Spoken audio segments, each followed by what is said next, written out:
friends, we resume the meeting, and like to draw your attention to our next panel. It will be similar provocative than the first one. It's on trafficking, smuggling, and the broken migration system, the crossover and overlap. Yeah? And I would like to invite our expert giving the introductory remarks. It is Anders Lisborg. He is international expert on migration management advice from Denmark. And we also asked him, to say something, how he would see the situation. And he said the current European migration system is dysfunctional, and there is an urgent need to rethink migration management. So we will see what you understand by that and what it is. And he will be together with a small panel. I would like to ask David Reisenstein to come up here. David Reisenstein is Frontex from the liaison office in Brussels, and I know him for many years because he has also a past, worked in Austria. And it's, of course, not easy. And I appreciate very much that you accepted to come, because, of course, we know what Frontex is doing. But I told him, listen, you are not coming here to tell us what Frontex does, but we want you to reflect if there is something that could be, where the problems lie, if there is something one could do better, etc., etc. So he would be one of the commentators to what Anders Lisborg will say. And I would like to ask to come up here Evelyn Probst. She is the coordinator of LEFÖ IBF Austria. This is the Victim Assistance and Protection Center in Austria. Very well, probably well known to you, to most of you, and she's also very outspoken, which is good, which we expect and wanted to have. She said narrow security approaches affect the human rights of trafficked persons and hinder their access to justice, thus exacerbate trafficking in human beings. So it would mean that what we have now, what we see now, would exacerbate human trafficking. So we will see if this is true or what you think about it. And I would like to give the floor to Anders Lisborg. Please. Yes. Thank you very much, Helga. Thank you very much for inviting me here and for giving me this opportunity to speak to you. I think this is a really fascinating initiative, and I think we already have good, interesting, and slightly, in a way, provocative discussions, which I think sometimes is the most fruitful after, in the end. So I'll do a presentation. I'll see if I can find it here on the slide. Just a moment.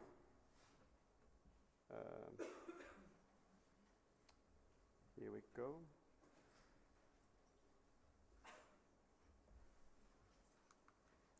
Yes, I'll do a presentation on what I call the dysfunctional asylum system and relate that to trafficking and smuggling that we're discussing today.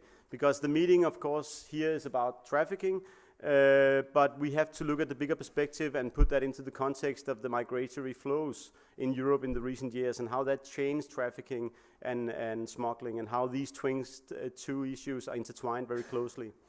So that's a broad issue, but I'll try to start out. And it's important for me to say that my background, I'm speaking from the background of being an independent consultant right now. I actually left the Danish government yesterday after a couple of years in the Ministry of Foreign Affairs in our anti-trafficking department. But I have a long career, more than 20 years, with different agencies. And I'm now working for independent consultancy, migration management advice. And we are a small new group of people with altogether 20 years of experience, each of us, from developing countries, conflict zones, working on migration, trafficking, smuggling, refugee issues, etc., etc. So that's pretty much the background that I'm speaking from right now. And it's not so much to kind of highlight, position ourselves in front of you. It's actually more for you to know. When I come up with some criticism of the current system, I hope you understand from this background that we worked with international development and we worked on trying to assist migrants and refugees all over the world, and we still want to do that, but we still think it can be done in a different way. So I'll come back to this point. So my criticism's supposed to be constructive and beneficial to both migrants and countries receiving and sending, etc. So I'm from Denmark. I don't know whether you recognize this drawing, but this is Hans Christian Andersen, the fairy tale of the Emperor's New Clothes. And I choose that because starting out provoking a bit, I think we don't have an emperor here, but we do have a massive migration system, an asylum migration system, which we think basically is naked, and it should be dressed up properly in another way. So this is just to say that we need to speak out, and we need to consider and rethink. So the migration management system, or the migration system, is dysfunctional. And when I say that, it's also important for me to say that it's not just something we came up with. Actually, there are other people before us who have said the same. But there's an increasing kind of attention to this issue right now. And for instance, you see here a quote from Jeff Crisp, the former head of research at UNHCR, who also made this point some years ago and said that the system can be described as dysfunctional mainly because there's a massive amount of money spent on the relatively few who arrive in European countries and very little money spent on those who are out in the neighboring and conflict countries and so on. So there's an uneven distribution of resources. That's basically what the point was here. And I'll come back to that point when we follow up on that. There has also been, long before that, Jonas Wittgren, the head of the ICMPD, where I actually used to work, and I also stayed in Vienna before, and I love it here. But he also came out with a report long ago calling the system malfunctioning already long ago. And recently there has been a very interesting book by Alexander Betts and Paul Collier, maybe you're familiar with it, and they talk about the broken refugee system and the need to reform and transform.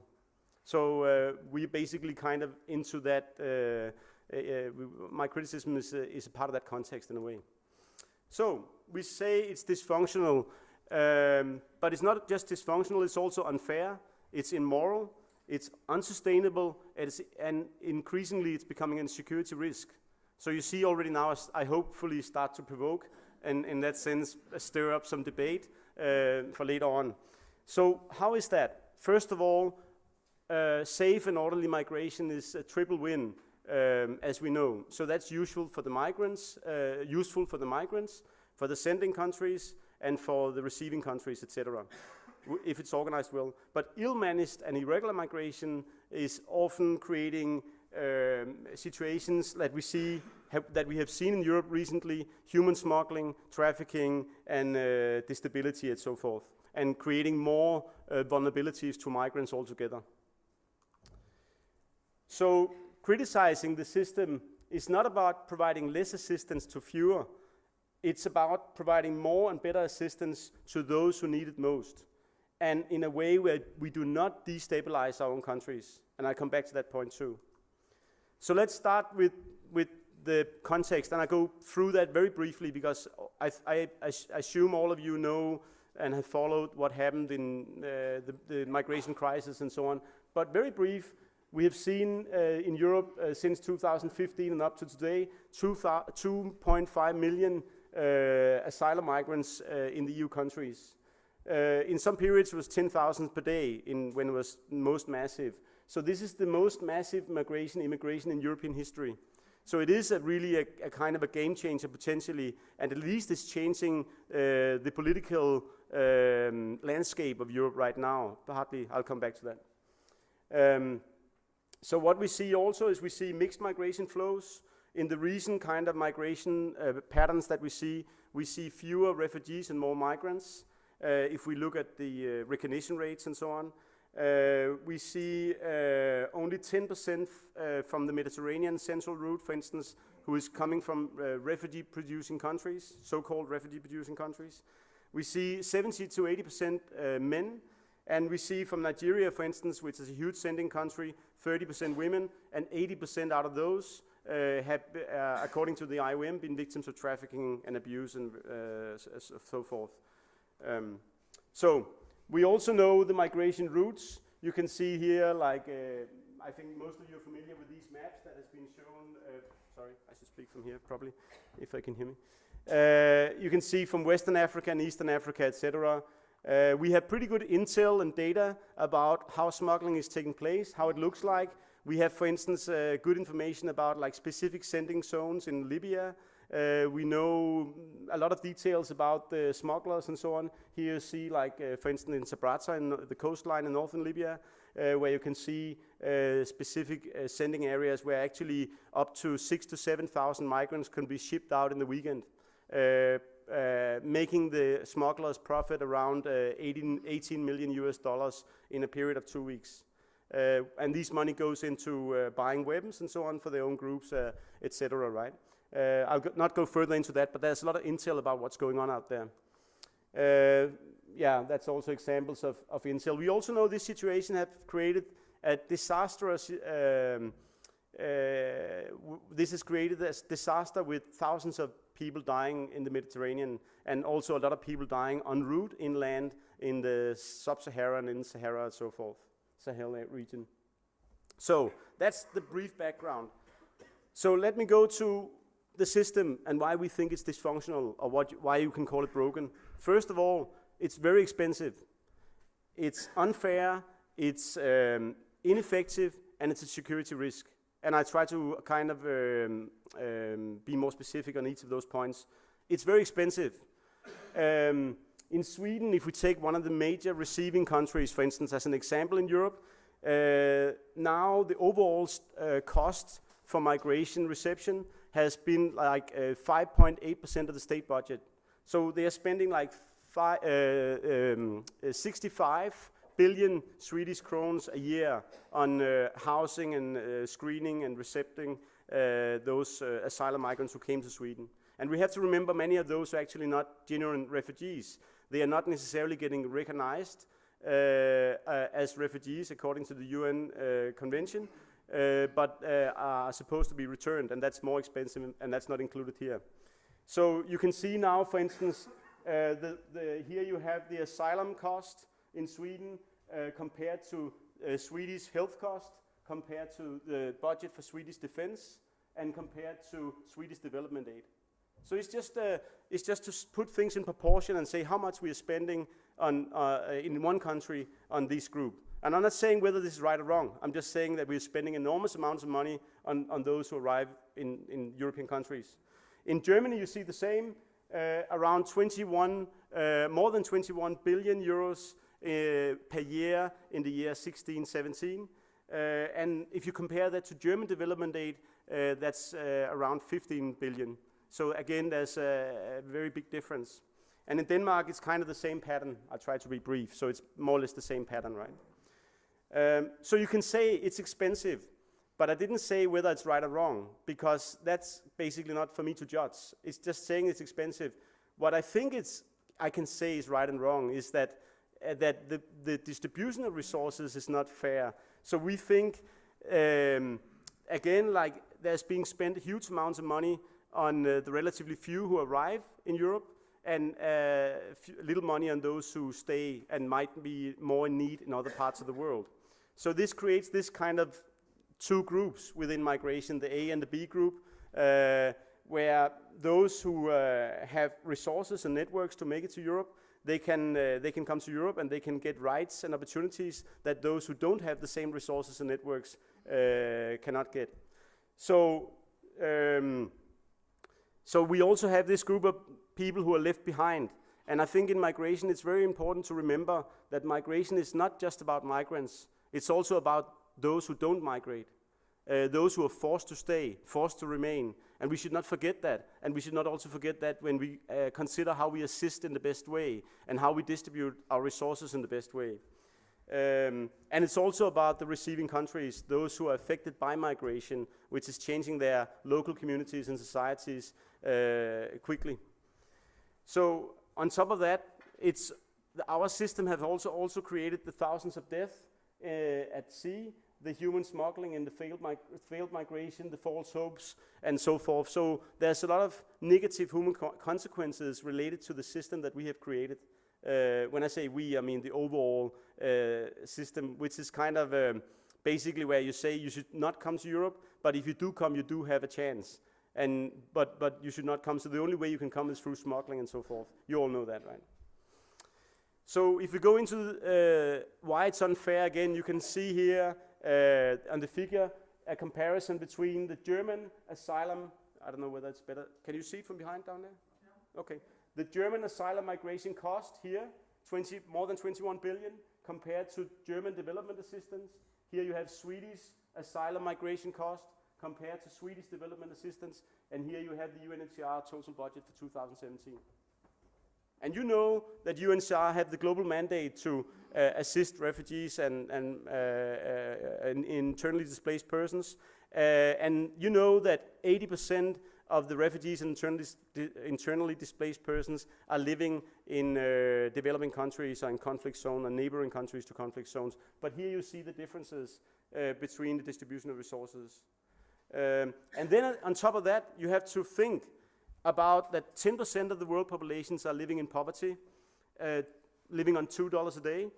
11% of the population, that's from a new UN report, live in hunger, and that's an increase from the previous years. So again, there are some bigger pictures to consider here in my view.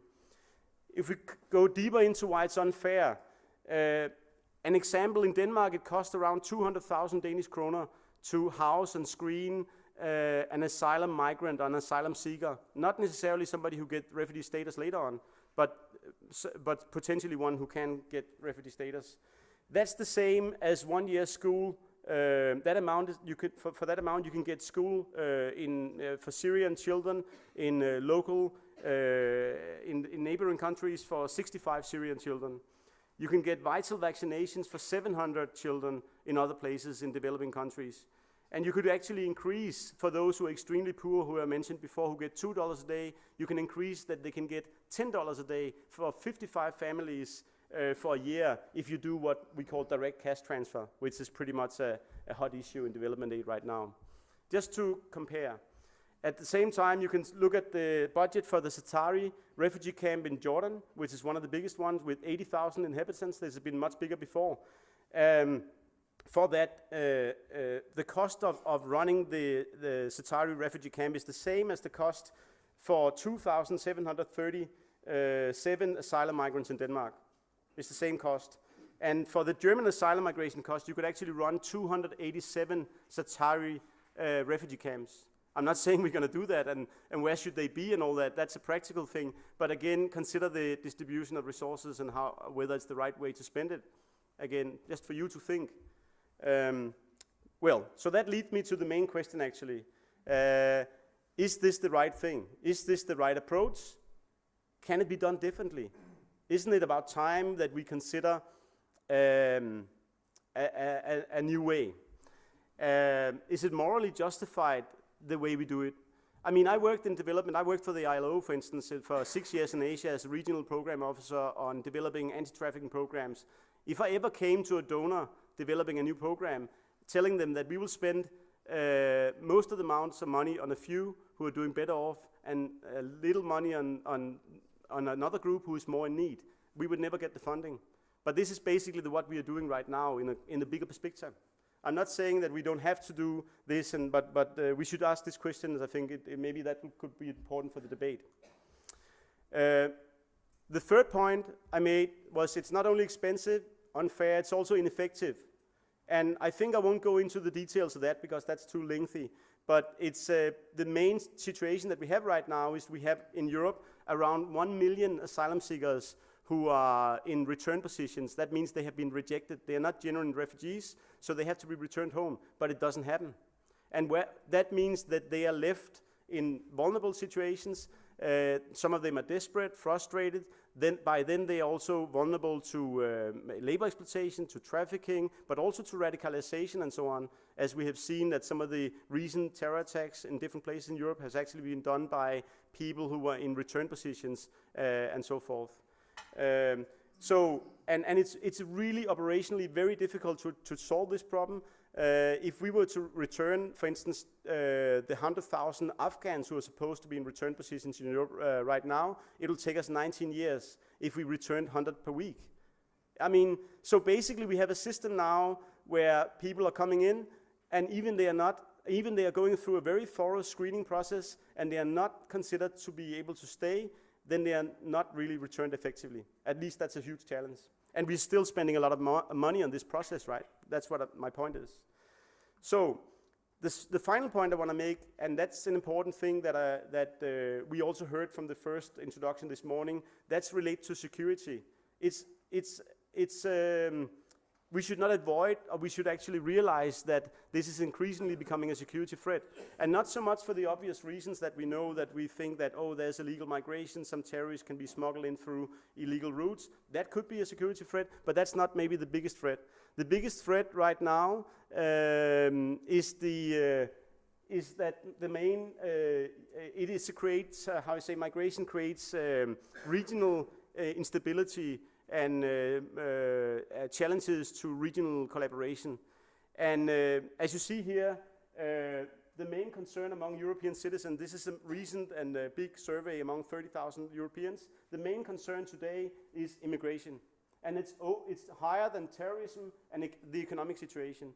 What you could see a couple of years ago during the economic crisis, the economic situation was the main concern. Now, immigration is the main concern. And it went up from 8% in 12 to 48% in 17. And then you can say, is that a real, genuine thing, or is it just rhetoric? Is it just somebody who, or is it a real concern? We can debate that. But the thing is that these concerns, and when concerns becomes fears, move policies and political landscapes. And this is what we see right now in Europe, isn't it? I mean, everybody can observe this situation, and it's happening very fast. So we see both fragmentation and destabilization potentially as a divide between EU countries. They do this game of passing the buck, basically. We see an east-west divide in Europe. We see a return to the nation state and national borders. And we also see at national level what I call migration fatigue. That means basically that core institutions have limited funding to follow up on their key mandates. I used to be in the police and work on trafficking, and a lot of investigations in police has to be proactive because we don't get reports. So we have to be proactive. To be proactive, you have to have resources and a lot of people out there based on intelligence to actually start up investigations. And I'm not naming and blaming or shaming anyone, but I know that there are a lot of authorities around Europe who are struggling to get the resources to do the job as good as they used to do. And part of it is also because of this. Okay, they can get more resources, but you know, that's the political game, right? From where and so on. And how do we prioritize? That's not my job. So I think then I'll just end up saying, there's also threats to challenges to social coercion and so on. And then finally, there are foreign governments who might have interest in seeing a fragmented or destabilized Europe, potentially. So this is something we have to be very aware of. The future challenges, I think my presentation has been a bit depressive. I'm sorry about that. I would like to end on a positive note, but unfortunately it'll be worse. So because if you look into the future perspectives, the population in Africa in the next 30 years will double. So the point here is the migration pressure will stay on. This is not just a crisis. Maybe it's up and down. Maybe we close the Turkey route. Maybe there's a limited migration right now on the central Mediterranean route, but the migration pressure over time is going to increase. So when my kids are my age, they will face this reality, which is hugely different from what we face today. So we really have to think about this bigger picture, and maybe have to think about migration and demography development more the way we think about environmental challenges long term. And I don't want to go into the details of how the population growth and what changes we see over the world, but these are recent data and pretty solid data from a UN report. We also should consider climate change and how we can see more migration pressure out of that. And then we know there's political instability and poverty in many of these sending countries. Yeah. Okay, that's the final, the solutions. I want to try to end on a good note. The solutions then, I don't want to come up with solutions, but I just want to say there's a lot of ideas at play. There's talks about, should we do legal challenge? So basically there's no need for smuggling. Yes, that would be probably a good idea, but can that actually, will that be a solution in the long term also if you look at the migration pressure overall? Peace and development in sending countries, always good, but is it realistic? How long time is it going to take and so on? The Australia model, very much criticized for good reasons, but at the same time they actually managed to stop human smuggling and they increased their quota of refugees by 3 times, but it's not really the model Europe want to adopt, I assume. Asylum screening in sending countries, heavily debated now. The Turkey Agreement Plus, which is developed by Knaus, for those of you who know this. The EU quotas and distribution, well, it doesn't work so good. And actually many of the countries who receive quotas in the Eastern Europe, many of those refugees have already left and went to other places to stay. So it's really a challenge in the long run. I don't want to go into further, I don't have time, but I think I will end on saying that if there's that the system is dysfunctional and it's not just about, it's actually the engine. It's not just about like replacing a few screws here and there as the way it's doing now. The way I see it is about like a paradigm change. It's about changing the engine, rethinking the whole approach. And that includes rethink the current management system, include security perspectives in the dialogues on migration management. New solutions should be visionary and holistic. And that, I think, is a positive note because I think and hope that maybe European governments to an increasing extent will realize that they have to do more than just managing migration, and they have to do more than just providing development aid. They also have to consider better trade agreements, better employment conditions, better environmental protection programs and so on that benefits those sending countries. So basically, right now we have a situation where just to take an example, a frozen chicken in a French frozen chicken in Nigeria is cheaper than a local one.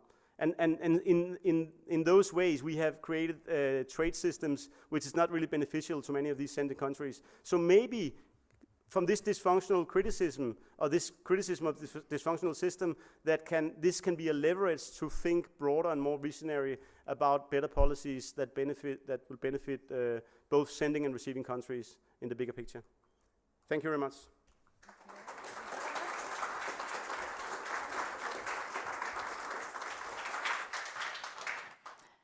Yeah, well, let's discuss it. So we,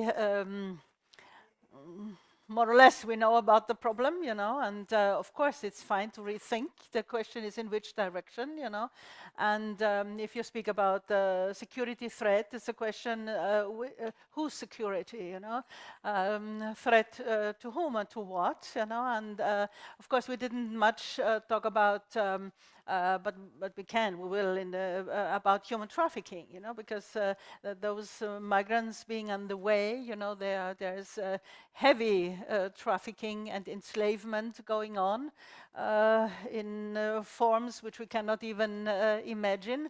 And we don't, obviously, we are not able, you know, to look at several problems at the same time and find solutions, you know, because human trafficking is more or less not an issue. It's no longer high at the agenda for the moment, we must admit, you know, because it's migration, you know, and in a short-sighted way, probably, I would say, because we don't really have solutions what to do, because we said probably 20, 30 years ago, we told on coming from the human trafficking issue, we told them, look, migrants are vulnerable to traffickers. You know, we have to prevent human trafficking, which means we have to look at discrimination, no jobs in the countries of origin. We have to enhance possibility, also the education, all these sort of things. So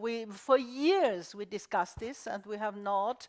At least my feeling. I don't know. How, we will hear from you what you think, but I don't see that the situation has got better. On the contrary, it's even worse now. You know, because we don't even look at that, and we would.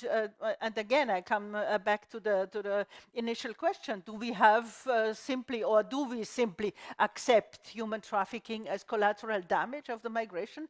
system? Shall we forget about it? Is it too complicated?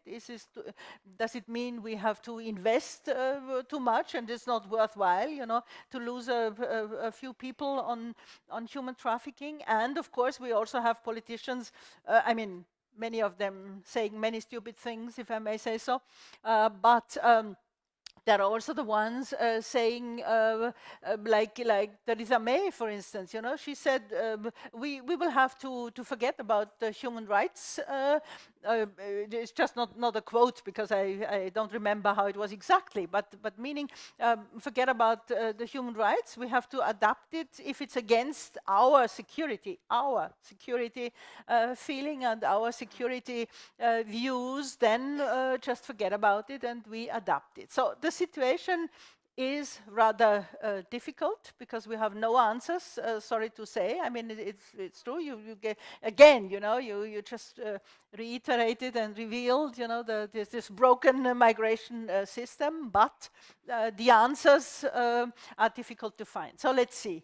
We have, as I said, two more people on the panel. I forgot with David Reisenstein, I forgot what he said. He said for a border guard, as the first public authorities, potential victims of trafficking encounter upon entry into the EU is a huge responsibility, but also a great chance to identify and refer them to a protective system. So my question would be, is this what Frontex can do?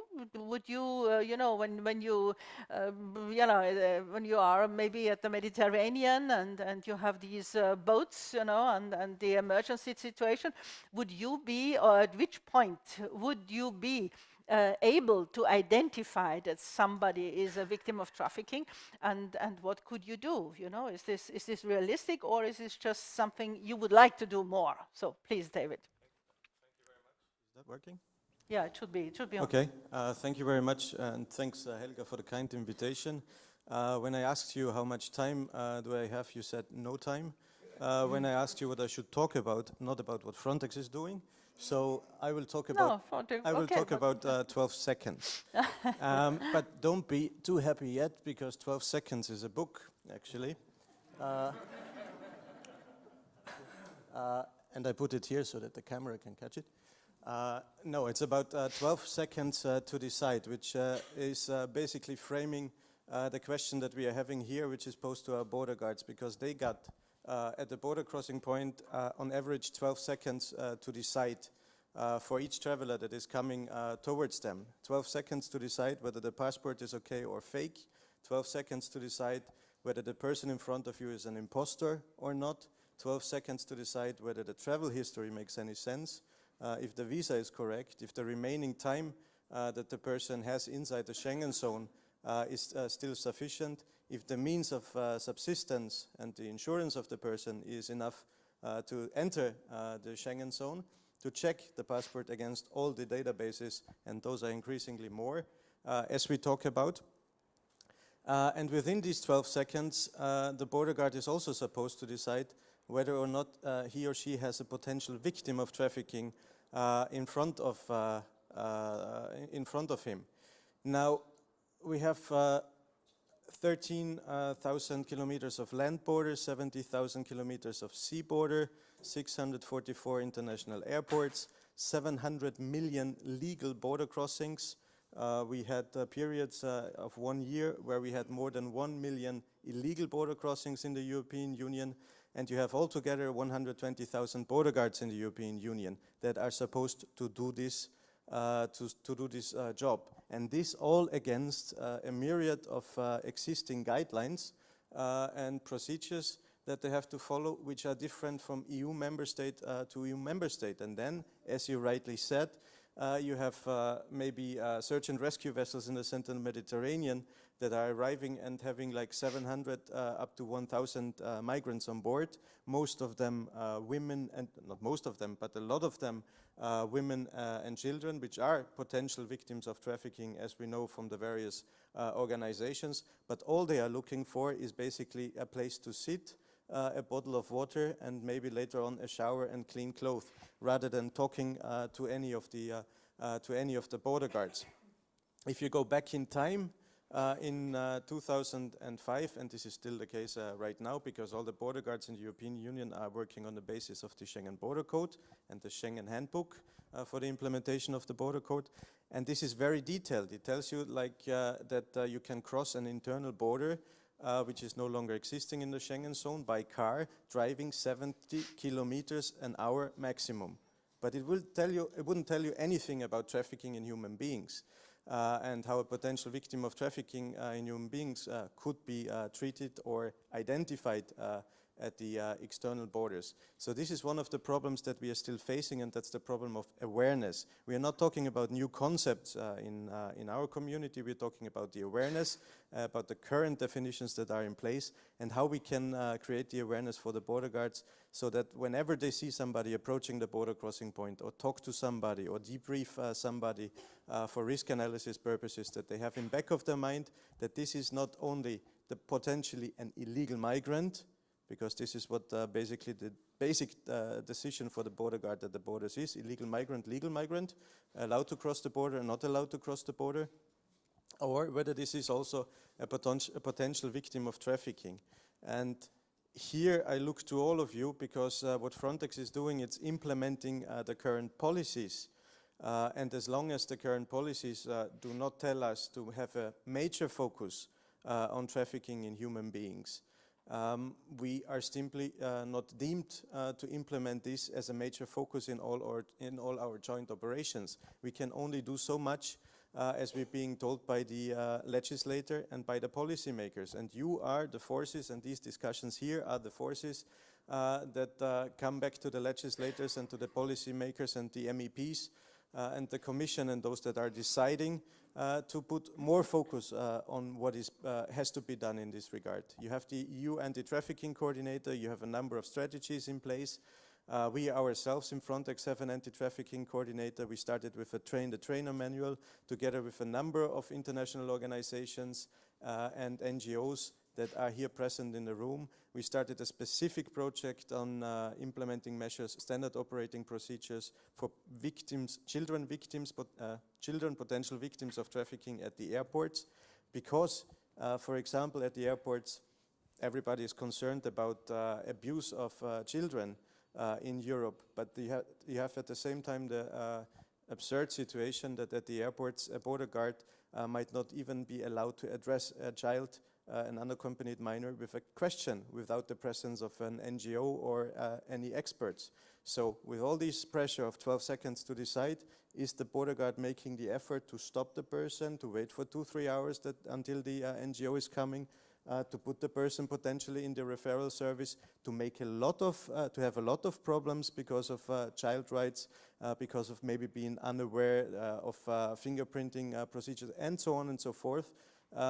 Or would the border guard simply prefer to let the child pass in order to avoid loads of problems for themselves? So we created standard operating procedures for the airports, and the way the border guards can approach children, what should they be looking at, how they are interacting with parents or accompanying persons. Does the child look like as if it was drugged? Is it full of fear? Is it shy? Does it speak? Does it not speak? And so on and so forth. So this is something we started with the air borders, and we are developing it again with international organizations and NGOs through joint operations where we're having these NGOs and IOs on board together with the border guards. We're developing it further. It's not an easy process. We had 42 versions of this handbook before it was published. So that gives you a background on how difficult the whole situation is for border guards when it comes to children, potential victims of trafficking. We are also training our debriefers now at the external borders, because those are the ones that have the possibility to talk a bit longer to the migrants in a different atmosphere, but without having it in the back of the mind and only asking them questions about smugglers and how much they paid for the route and whom they encountered and so on. They cannot or they will not ask specific questions for identifying potential victims of trafficking. Last not least, one thing that we together with member states, with police, international organizations and NGOs, we're drawing up is a very targeted handbook for our border guards with profiles of potential victims of trafficking with their socioeconomic backgrounds, their travel routes that they're having, the documents they are taking with, the history that they are telling, the regions that they are coming from, and so on and so forth. For the main, I think it's 11 nationalities of victims of trafficking that are being brought into the European Union at the moment. I can tell more later on during the Q&A session. Thank you very much. Yeah, when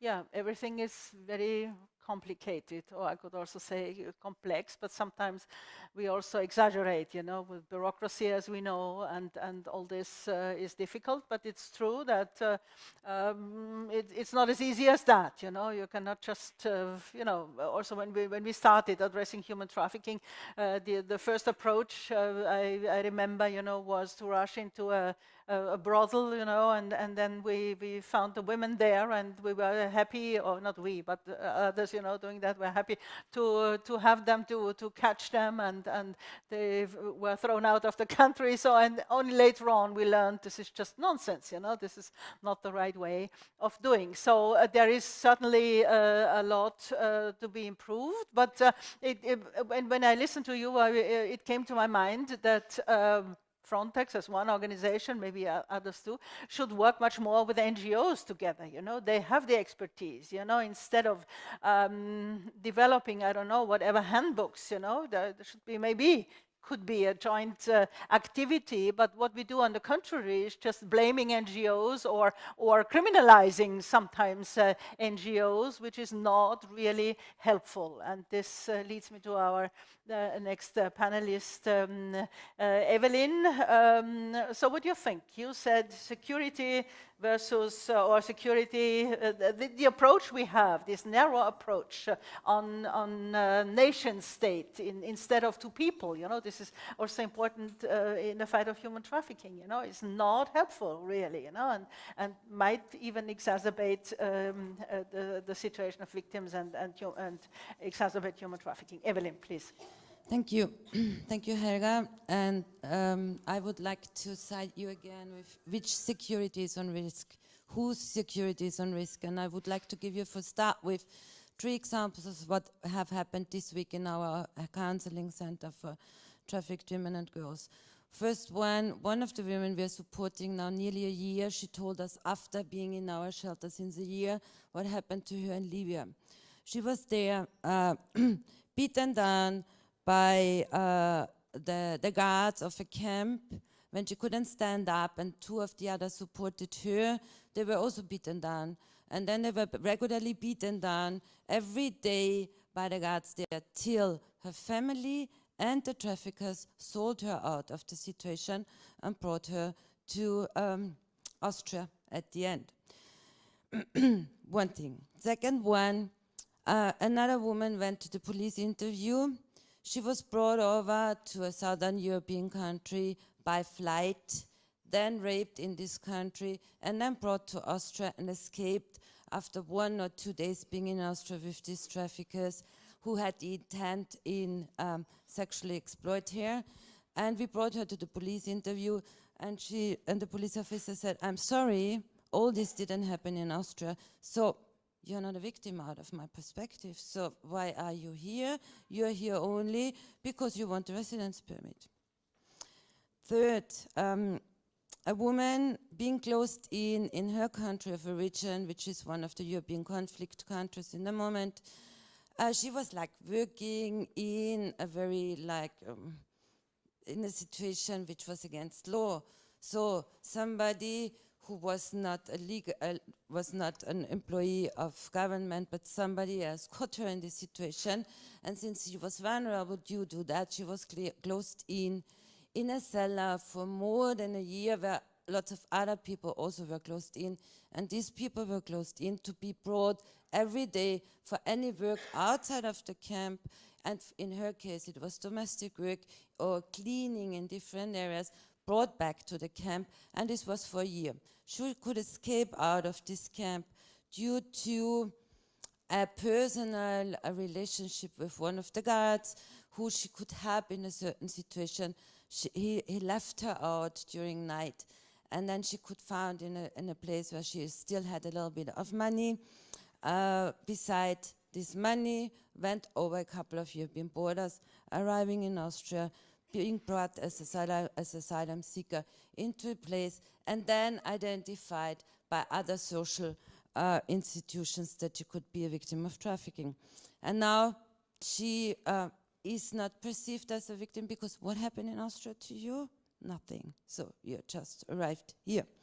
So that shows us whose security is on risk and where are human rights in the sense of victims' protection, victims' access to justice, and support in the sense of a refer to a good place. Where is it happening? All these three women are in such a way, luckily, because they're already in a victim support center. So we could do our job, which is part of our job, that we find for possibilities that they can stabilize themselves, that they can work on their trauma. But how can you work on a trauma if you don't have a secure living, a secure residence? All the three of them are struggling for that. Will they receive a residence permit in Austria? No. Will they get asylum in Austria? Maybe, but more no. First one, that one who was beaten up in Libya, she was actively participating in a criminal procedure.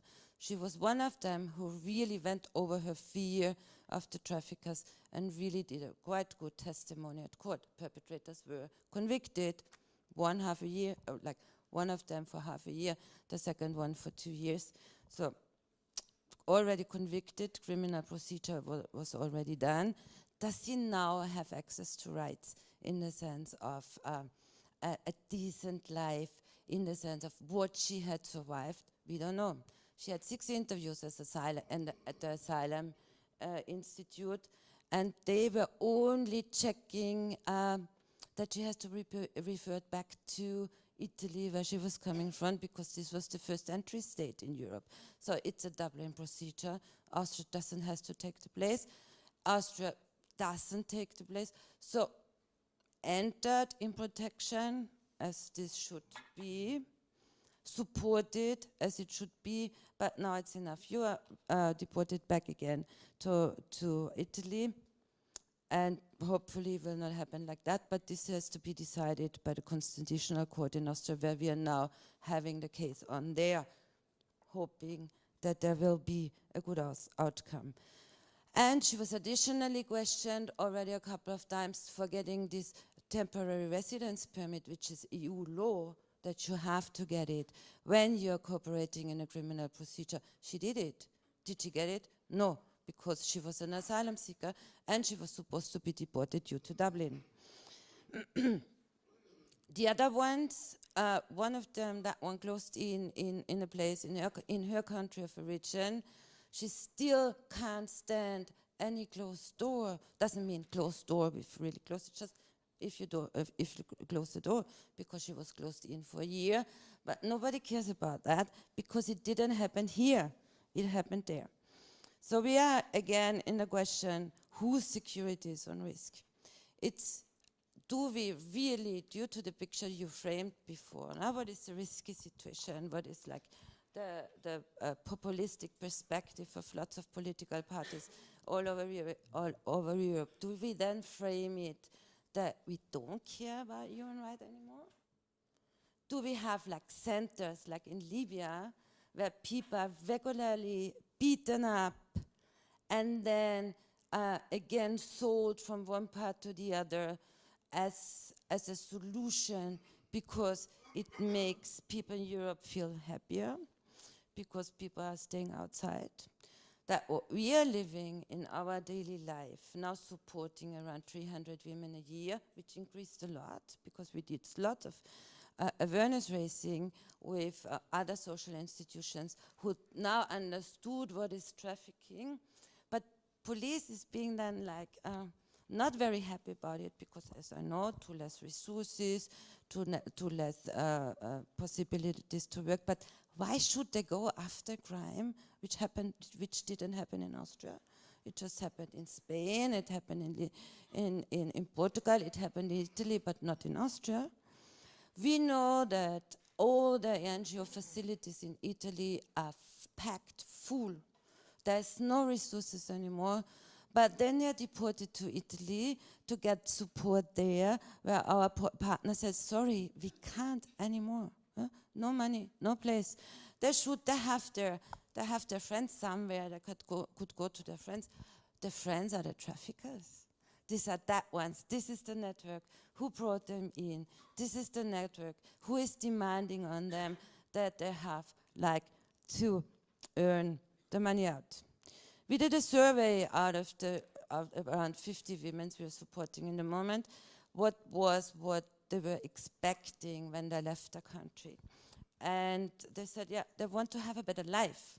Whenever anybody in all these institutions hears that a migrant says it's a better life, oh, please return instantly, because this is not a reason for getting asylum here. This is one of that ones who is then rejected and should be deported because a better life, no. When we asked them what they meant with a better life, they said, I want to have it like I live it here now in this moment.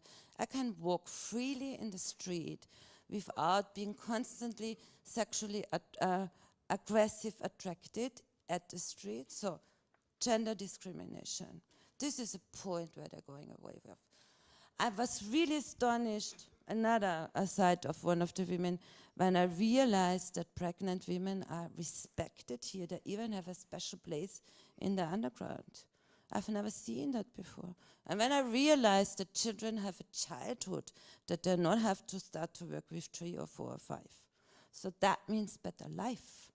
And we are still in the same situation, seeing your figures on development support, that what we are mentioning as women's rights and migrant rights organizations since ever. This is the root causes for that what we are confronting. This is what we are seeing in part of the daily life, and this is what makes people to go and find a better life. Thank you. Mm-hmm. Yeah, thank you very much.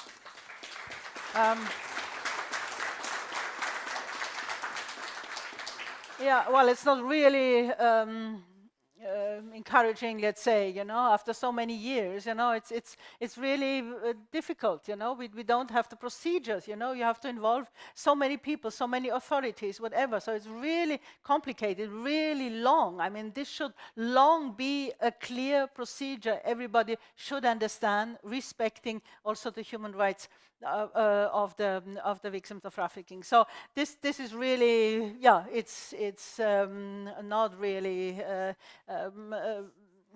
encouraging really for the future, but let's see, we afterwards towards the end of the round table, we would like to focus a bit on so what next, what are the ways forward, what can we do. Please, open to discussion, please, here and then behind.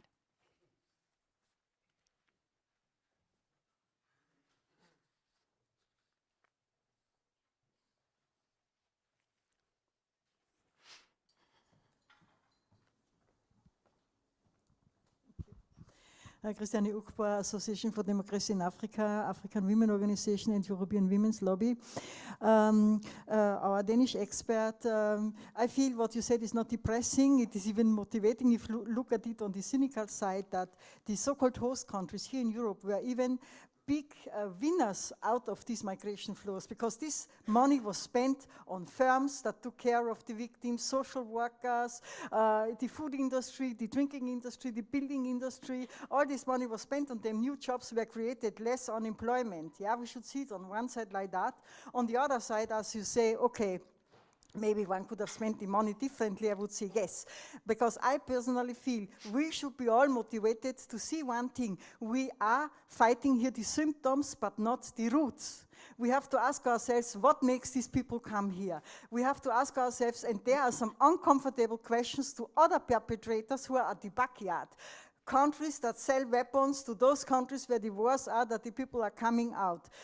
Governments that are not wanting to spend a reasonable amount now for the so-called development countries. So we should go into studies, evaluations, reports, how much our individual countries are spending now for the development sector, really going into statistics. Secondly, going into the statistics of the weapon production. How many countries produce how much weapons, for whom and for what? And now we have a very good example with the smoking. We have a bucket in the cigarette, smoking kills you. We could make also, the weapon kills you, makes people sick. There should be a heavy tax. A tax on production, a tax on selling weapons, then you will have enough, believe you me, enough budget even to take care of those ones that come here. And I feel we should change our strategy. We should add to not leave out those perpetrators at the background, but bring them out and ask really uncomfortable questions, put them into forefront and make them act and react. And if we are a big network already, if we cooperate together, this could be a part of a strategy that could lead us out of that thing that we are always having the same again and again. Thank you. Yeah, you and then Peter.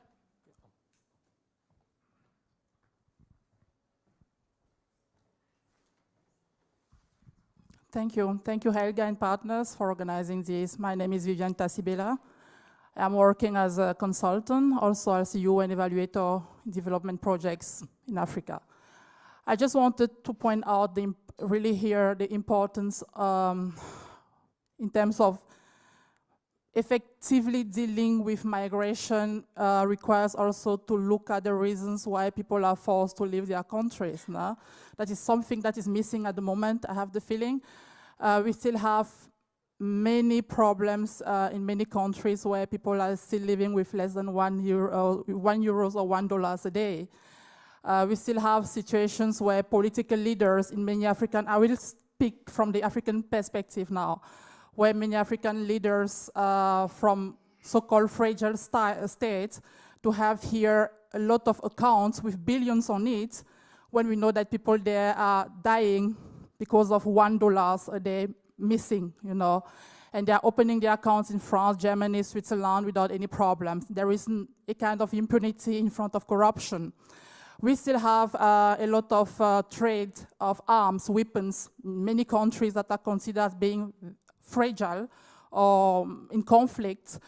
We still have, I mean, the list might be very long right now.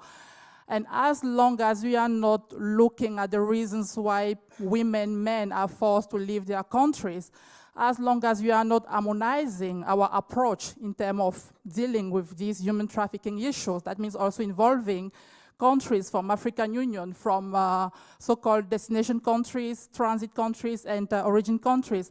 As long as we still have gaps in our legal frameworks. I remember a discussion of this morning. We had on one hand modern slavery versus human trafficking, and I still hear some countries telling me, we do not have here, madam, a problem with slavery here in our country. So they are leaning back and they are waiting. That's his point.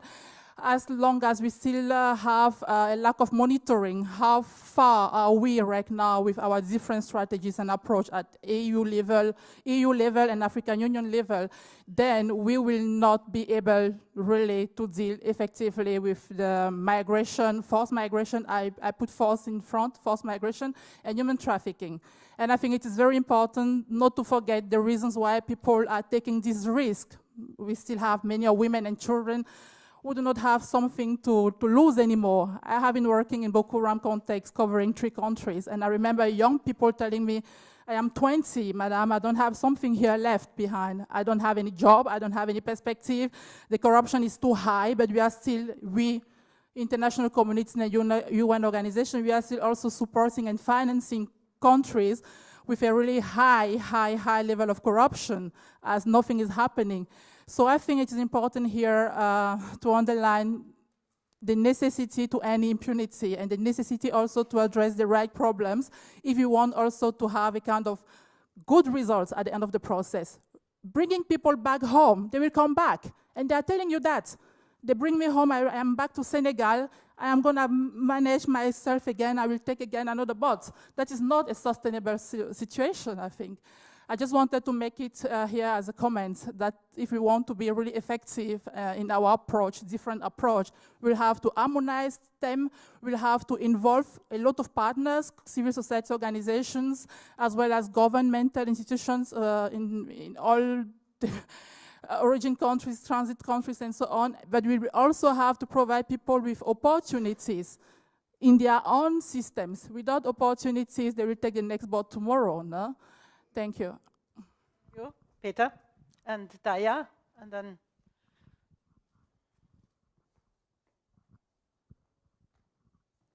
Who first? Yeah, please. in front.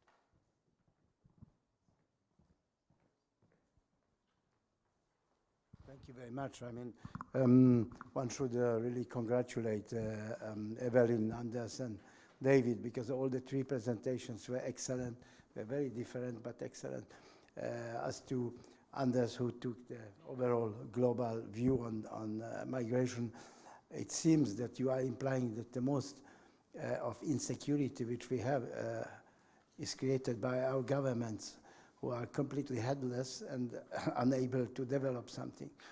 If you name these costs and the institutions which you did not, at least David would agree that there are at least 7 European agencies which are dealing with implicitly or explicitly with trafficking and migration and refugees. We have at least 5 or 6 large UN agencies who are for years dealing and collecting money for this type of work.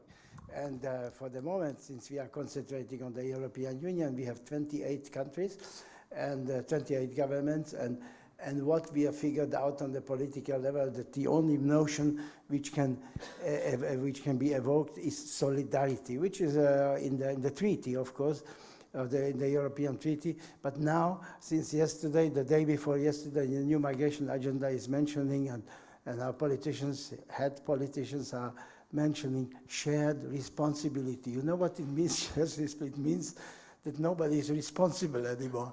This is shared, if you don't know, so you put in a shared responsibility.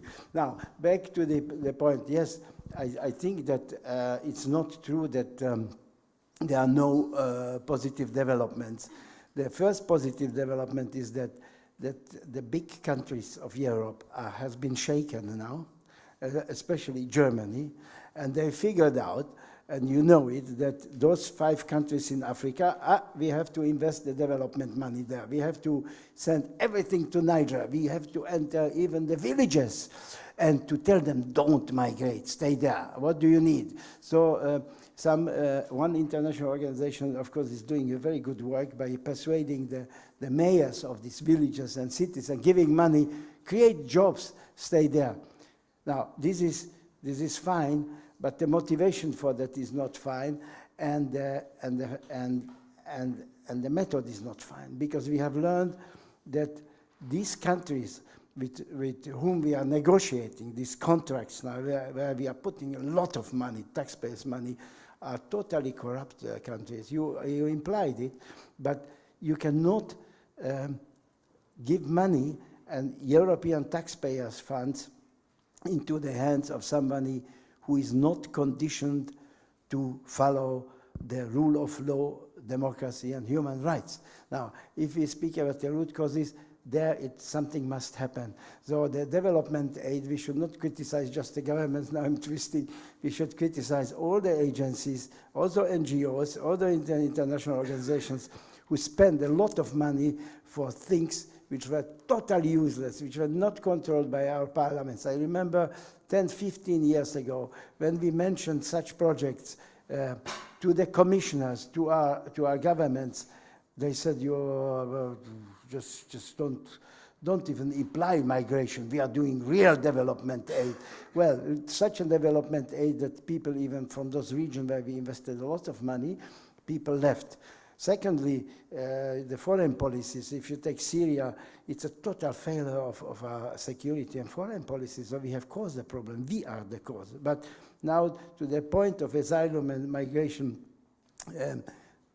let's not forget that all our migration systems, which are, I agree, which are not existent, but that they are somehow in place, and the asylum procedure is a territorial asylum procedure. I sympathize with every NGO, every activist who says we have to help, etc. But we have to control our frontiers, and we have to control who is coming in. This is absolutely a prerogative. I hope that this is not going to be contested. That's why we would need a system where asylum, the need for protection, is established outside already of Europe. Because as long as this is not happening, smugglers and traffickers will have a high time, because you can enter Germany, the politically or otherwise prosecuted will enjoy protection. But you have to come for that moment to Germany and to step into the jurisdiction of the German law. So what are our embassies, our consulate, our EU representations, what are they doing in the countries of origin and transit countries? Let's train them. Are they sitting the whole day and writing some messages? Train them. It's a priority. Train them how to establish the procedure to see clearly that this is a victim of trafficking, that this is a refugee. We have the UNHCR, which is mandated since 1948 to do the job, but our governments are not giving them the mandate. And maybe UNHCR doesn't even want to have the mandate. Now, if you establish that somebody is a refugee already in the country of transit, then you may then decide on solidarity and on the fact where to place such a person. It's not necessarily that these people have to be placed to the European Union and to some countries. So we need a new system to rethink where we grant and how we grant extraterritorially asylum. The Americans, the New Zealanders, Australians, and the Canadians have a similarly quite well adopted system, which means they go to the camps in Vietnam. If you remember, you were not born, but you had the big camps in the Philippines. Each camp is terrible because you provoke, you even invite the traffickers and the smugglers there. But it went well till there was a resettlement system. They established there, so David, Helga, you come to the States, we'll take you, and your whole family, we take you. And within 2-3 months, the people were taken. The rest who stayed, this is another story. But we have not even a resettlement system in Europe.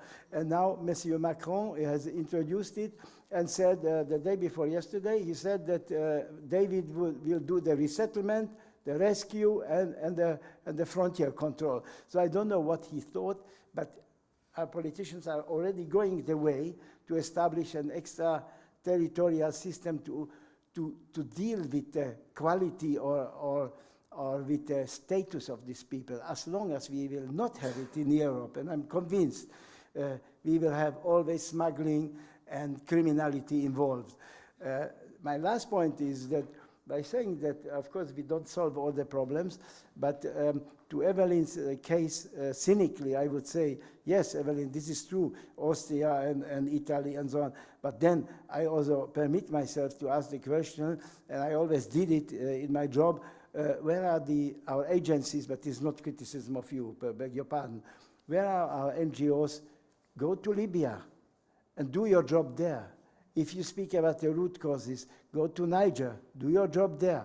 And there was enough money by the development agencies, by the state agencies to give us enough money for this work, but at the time, nobody wanted to do it. For the moment, I think that we are forced to do something new, and that's why, Helga, your conference is a good beginning to start to have new ideas, and as you said, interface, because it's all linked, and as our main speaker said, you need, I don't like to say global view or whatever, horizontal view, but you need such politicians. For the moment, just I'm finishing now, we have at least 6 commissioners dealing with the migration issue. And the staff in the commission is completely insecure because they all do something. They all do, and possibly with less coordination than ever. Thank you. Thank you. Well, there will be more discussion on that because there is also the danger, really. You know, if you have extraterritorial procedures, which could also mean, you know, you just shift the responsibilities somewhere, you know, and nobody takes care probably. Even if we mention, you know, it should be controlled, it should be, you know, work with NGO, etc., etc. So immediately I ask you. I have just one more comment, please, Taya. Thank you, and thank you for an excellent panel. It was very sobering to listen to you. I would just like to make a comment on NGOs' engagement in countries of transit like Libya. I think states should also be involved, but they should be involved in the right way.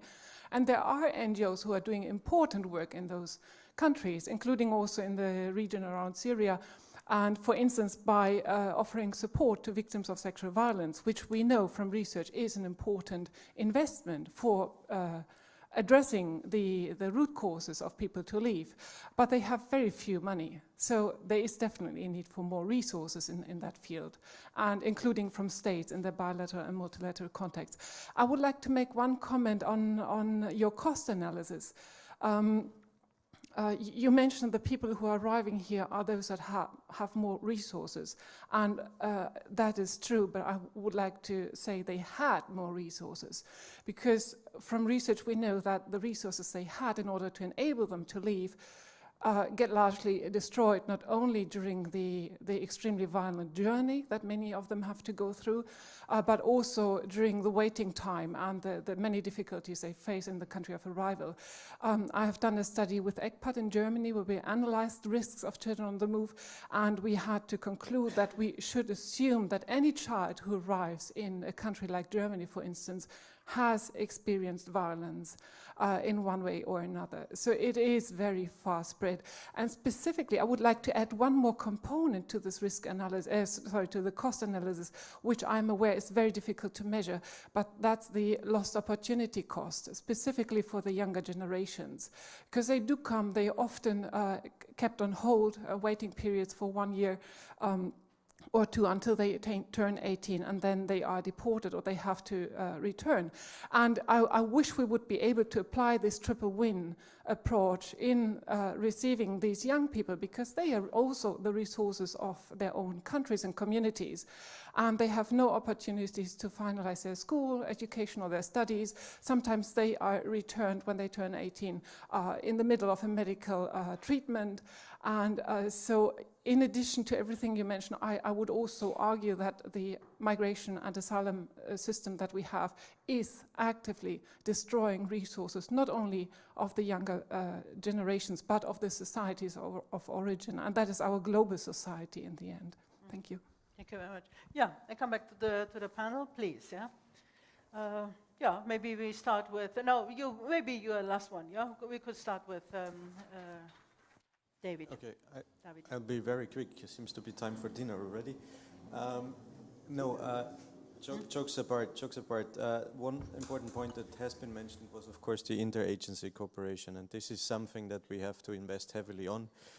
Because there are so many agencies on the European and international field with the mandate in trafficking, in smuggling, and covering migration as such. We're doing what we can, but we can definitely become a lot better in that. And then I'd like to mention the one thing that Helga was mentioning, the multidisciplinary approach in border guarding or in border control, because we have seen indeed during implementing or testing the VEGA approach for the children at the airports, where we had officers deployed, one officer with one shadowing expert from an NGO, either an NGO or an international organization. And that was fruitful for both of them in terms of the exchange of expertise, but even more in terms of building trust between the law enforcement official and the NGO and international organization representative.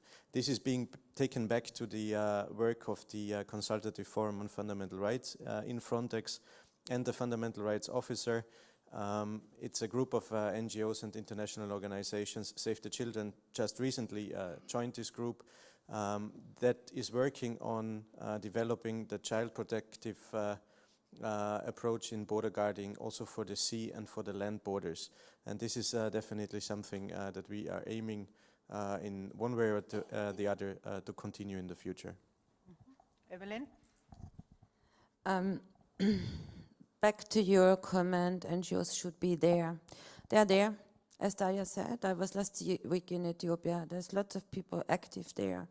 But unfortunately, money is going via funders, international organizations, intermediaries, and then NGO. Means money is coming, let's say, 1 million, and the NGO then has 100,000 to work with. And I think this is something where we really have to be there to see what is the effectiveness of international organizations having this groundwork as a grassroots works. It's nice when you have this cooperation, it's good, but do they really know what is on the ground going on? This is what we like. We really had a really great experience last week in Ethiopia, which is one of these countries who tried to implement a ban on migration for now 4 years to Saudi Arabia, and who migrated there, more than 500,000 in this time of ban of migration, who are that ones who are returned back now, and all of them domestic workers. Who are that ones who are now returned back, who already did the second, third, fourth migration there, because there is no other solution on that in the moment. We had a round with women returning back home and said, what did you expect coming back home? And I said, something better than we have experienced now, because nothing is here, nothing. Huh? So, one thing, like not only corruption governments, but also, let's say, like misuse of money, filtering through to bureaucracy and then to the floor. And then also like repeating the same discussion the whole time. Now we're talking, is it slavery or is it trafficking? But still nobody perceives an attempt of trafficking as a crime. Also, it's part of the protocol, it's part of the legal convention, but now we talk about something which sounds a little bit better. And I think this is where when me as like moving in different levels, but me having a very grassroots daily activity, we know that there is the failure. Yeah? We discuss with the state since 15 years now of the proper implementation of a residence permit, which is law. We discuss about the proper implementation of regulations for the police, how they treat the victim, which is law, but we know that you have to explain it in more detail, that it can be worked on. It's not here, and why not? Because we have this idea of security of the state against the security of the people. Yeah, and last but not least, please, yeah. Thank you. Anders. Yeah, I think an interesting discussion, and I agree with basically all the points. It's a complicated issue that I kind of raised. I just thought maybe it left some, it was an attempt to try to come up with a different perspective, to rethink a little bit like the bigger perspectives, and I think we've then gone into more the details of how we address trafficking and so on. Specifically on your point that this thing about the A and the B groups, I know that's a bit simplistic. I know there's also poor migrants who manage to migrate and so on, but in the bigger picture, I mean, there's a lot of people who are forced to remain, forced to stay, who would like to migrate, and I've been working in many countries with people who never got the chance to migrate to Europe and never got those opportunities and were left in very desperate situations. And this is the reality. So sometimes we forget, when we have this discussion within Europe and among us, we forget the reality of people who are living a few hours flights away and have very different opportunities. And that's basically what I wanted to bring up. And then I also seen migrants who invested a lot in migration, also in trying to be smuggled to Europe, but then they sold their lands and so on, and they got into debt and so on, and they failed because they were supposed to return, but they are more desperate, and you just feel like, oh, why didn't they just try to stay somewhere else and actually invest in local development and so on, and so there are many other ways to do this. Then I just want to, the point you made that also there's, I had on my chart there, I had the budget of the UNHCR. Of course, there's many other agencies who actually spend money on trying to address these issues. We have to recognize that. So I know there's a lot of money being spent by different organizations, effectively some and not so effectively by others. But the main point is that still, even though that is the reality, every time we spend $100 on an asylum migrant, and not necessarily a refugee in Europe, we spend $1 on those who are out there in more difficult situations. And that's still kind of the bigger picture, right? So we just have to consider that. And then finally, my main concern, and that's why I wanted to include security issues and so on, also we like, and security for whom? I think security for us all. And my concern is that, imagine that we let this situation continue. If we don't change something fundamentally, if we do business as usual, the smugglers will do business as usual, and nothing will change really, apart from into something worse. I mean, you will have, sorry about that, you will have a different and more hostile political environment in Europe probably out of that. It's not something any of us, I guess, like to see, and my main concern is actually we might see a situation where where the whole support to human rights and the support to will be undermined. And we might not even have those political mandates to do better things, neither here or there. So that's a big concern. So in order to restore people's concern about this, you have to also consider and balance the human rights for migrants against sovereignty, and also against the right of local populations to determine their own future through democratic means. And to find that balance, that is really the challenge. But it's absolutely necessary we do something different from what we do now. Okay, thank you very much. Thank you to the panel. Now I must, because we are really, I mean, we are late.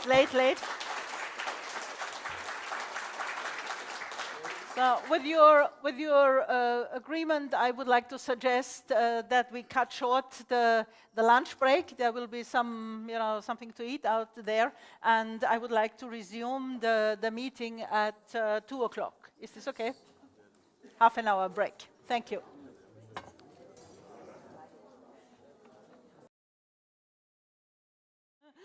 So, ladies and gentlemen, distinguished participants, we continue our roundtable discussion. I know it's difficult after lunch.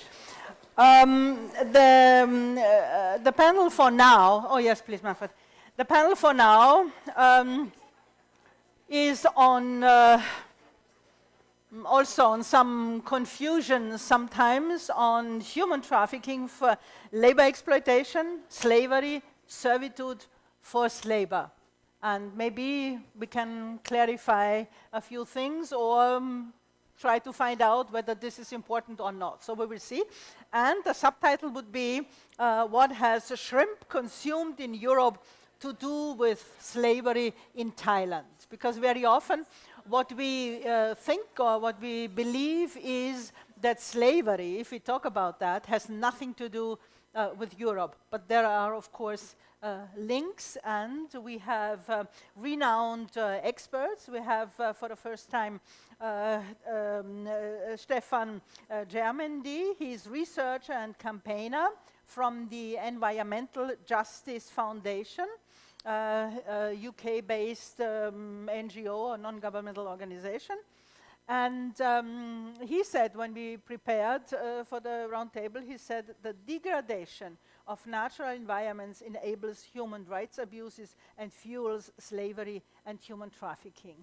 And he will give the introduction, but before we do that, we would like to show you a very short documentary called Pirates and Slaves. And am I right? You yourself did it? Or with your, okay, yeah. And later on, we are going to discuss it with our panelists, but I can introduce the panelists later on. So first, you see the documentary, Pirates and Slaves.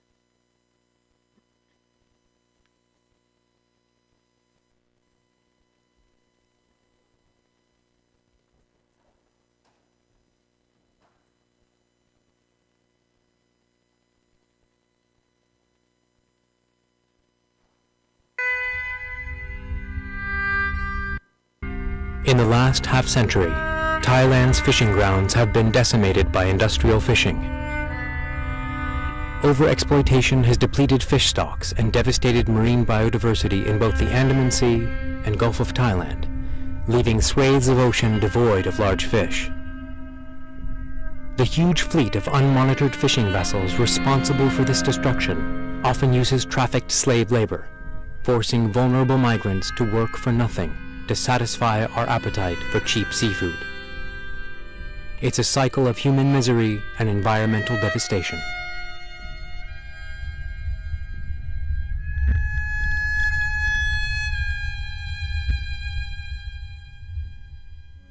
A Thai fishing vessel now catches just 14% of what it would have caught 50 years ago. Faced with declining catches, vessel operators have targeted so-called trash fish, which is used to make animal feed. Around a third of this is made up of juvenile fish from commercially important species. The cycle of overexploitation has accelerated the depletion of Thailand's marine resources, and little is being done to save what remains. Overfishing in Thailand's waters, especially by trawlers operating too close to shore, causes major damage to fragile marine environments. These areas act as nurseries and breeding grounds for many species of fish and provide habitats for a number of endangered marine animals. Behind this environmental catastrophe lies human tragedy. Exploitation, trafficking, and slave labor remain widespread in the Thai fishing industry. In 2014, the U.S. Department of State's Trafficking in Persons report downgraded Thailand to Tier 3, the lowest possible ranking, as a result of the country's failure to address human trafficking, placing it alongside countries such as North Korea, Mauritania, and Iran. รู้ว่าเขาพาคนไปเนี่ยพวกเรือลากนะคือมันใช้แรงงานโหดเกินมันหลอกไปมันจ้างไปมันหลอกไปถ้าว่าไม่สบายก็ตายทิ้งทะเลมาใช้สองขาทีนี้ก็มันก็หลอกคนเข้าไปแล้วก็มันไปใช้แรงงานบางทีไป 2-3 ปีมันก็สับเปลี่ยนเรือกันมันไม่ขึ้นฝั่งเลยไอ้นั่นแหละน่ากลัวသူတို့ကလူပွဲသားတွေကကျွန်တော်တို့ကိုပြေးလဲရမယ်မလိုက်ဖူးပြောရဲကျွန်တော်တို့တတ်မယ်ကျွန်တော်တို့တော့မှတနက်နဲ့ထိုးပြီးတော့ချိန်ချောက်တယ်ပေါ့ကျွန်တော်တို့လည်းကြောက်လို့အသက်သေးမှကြောက်လို့ကျွန်တော်တို့ပြေးလဲရတယ် Overfishing and illegal pirate fishing have generated economic pressures which are fueling Thailand's slave trade. Depleted fish stocks mean that vessels are forced to stay at sea longer, go further afield, and deploy nets more often, all for diminishing returns. Captains and vessel owners look to increase profits by dramatically cutting labor costs. As working conditions plummet, wages hit rock bottom, and workers abandon the industry, operators have turned to human trafficking networks to crew their vessels, forcing people to work for little or no money, sometimes for years or even decades at a time. They use debt bondage, violence, intimidation, and even murder to keep crews in line and cheap seafood on supermarket shelves. Around 40% of the fish landed in Thai ports comes from long-haul fishing vessels operating in distant waters which rarely return to port. It is aboard these floating prisons where slavery is most common. ในเรือลำดังกล่าวเนี่ยก็จะไปลากอยู่ที่ประเทศต่างๆนะครับอาจจะนอกเหนือจากประเทศไทยอย่างเช่นมาเลเซียอินโดนีเซียและโซมาเนียนะครับบางครั้งเนี่ยก็มีรัสเซียก็ไปถึงหรือว่าพม่านะครับเรือจะเข้าฝั่งมาซ่อมเรือเนี่ยแต่ลูกเรือเหล่านั้นเนี่ยกลับไม่ได้เข้าฝั่งด้วยนะครับไตเรือก็ฝากไว้กับเรืออื่นที่อยู่กลางทะเลเพื่อจะทำงานต่อไปเคสที่เคยคุยกับเราเนี่ยบางคนเนี่ยถึง2 ปีนะครับ2 ปี 3 ปีเราก็ยังเจอนะครับ Thailand's enormous ghost fleet, which operates outside of government control and regulation, is plundering the oceans of Southeast Asia and beyond to bring stolen fish back home. For too long, a culture of impunity, disinterest, and an almost complete absence of meaningful regulation has characterized the efforts of the Thai authorities to combat human trafficking. This has led directly to the collapse of the fisheries through rampant pirate fishing and driven the use of forced, bonded, and slave labor. Overfishing, pirate fishing, and modern-day slavery are part of a vicious circle. Ending the cycle requires coordinated action from governments, industry, supermarkets, and consumers to address these problems as one interconnected issue. Until we do, vulnerable people around the world will continue to suffer, and marine habitats will be destroyed beyond recovery.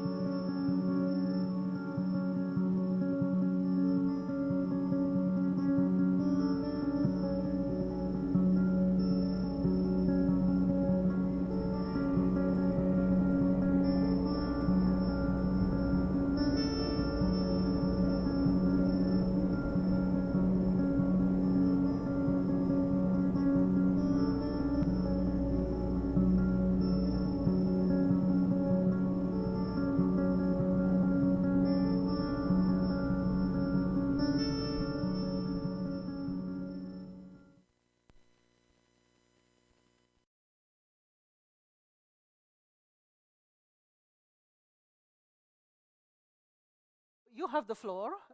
You tell us what's going on, and the film finished with a bit positive views. So let us know if there are positive developments, please. Of course.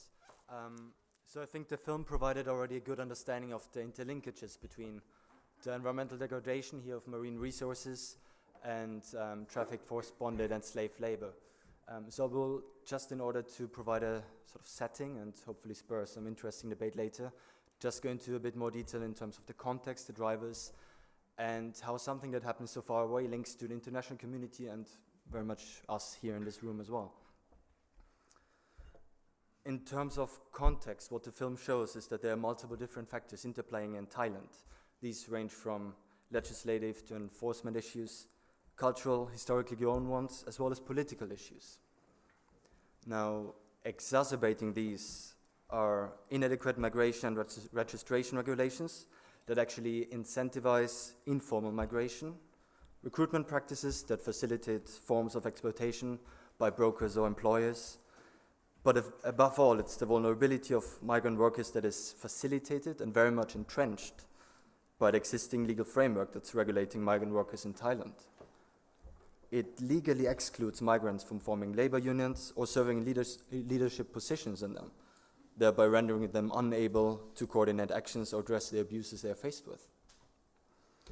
At the core of the situation, however, remains a factor that can also be observed in other contexts: the destruction of marine resources, the overfishing and illegal pirate fishing that is depleting fish stocks, for a globalized supply chain that is directly reaching to European or US supermarkets and customers. In Thailand, this starts with the demand for trash fish, fish unfit for human consumption, but a key raw material for the fish meal industry. Now, almost 8 tons of trash fish are needed to produce just 1 ton of farmed shrimp. Fish meal from trash fish is also found in pet food, which Thailand is exporting millions of, or in livestock food, such as poultry. So it really enters international supply chains in multiple different ways. And why is this relevant? Why is something that happens so far away, particularly in fisheries, so relevant to us here? UNFAO data shows that almost 90% of global fish stocks are already fully exploited or overexploited. And with the increasing demand for further seafood, while catches continue to decline, we are probably going to see much more of these kind of issues and not less in the future. The underlying consideration of this interlinkage between environmental destruction and human rights abuses at sea is that without a certain consumption pattern, this would not occur in this form, or without trafficked forced labor, the production or sourcing structure may not even be feasible.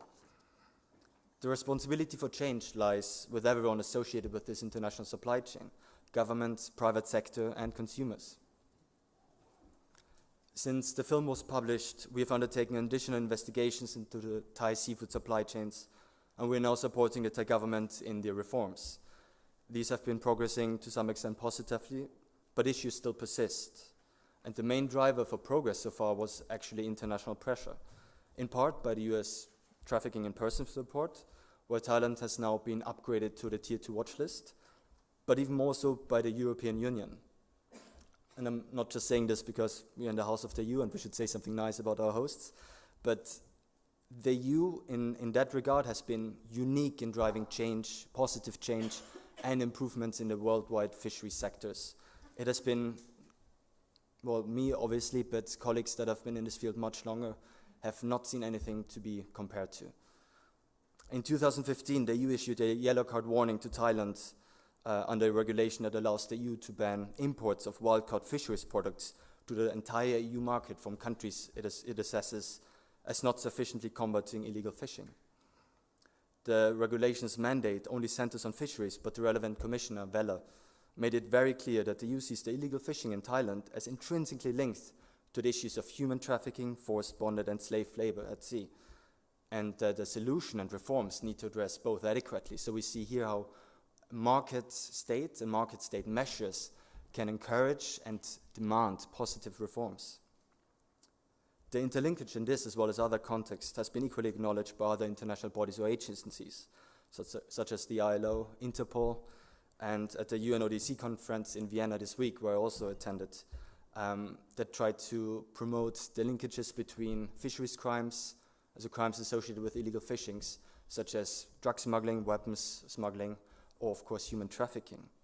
So we can expect further focus on this as much more conditions are identified and cases exposed. Thailand currently still has a yellow card warning, and further reforms are needed in order to pressure or to ensure that the mix of root causes of marine destruction, resulting economic pressures, and the drive for trafficked and forced labor on fishing vessels are effectively addressed.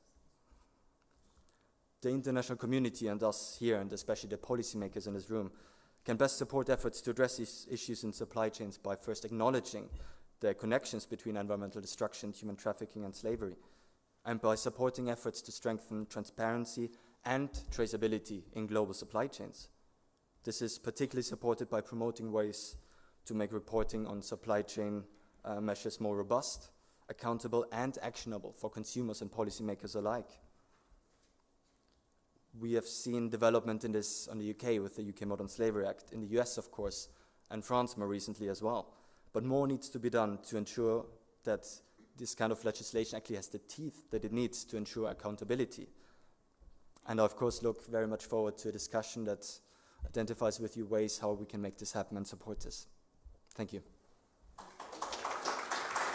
Thank you. Thank you.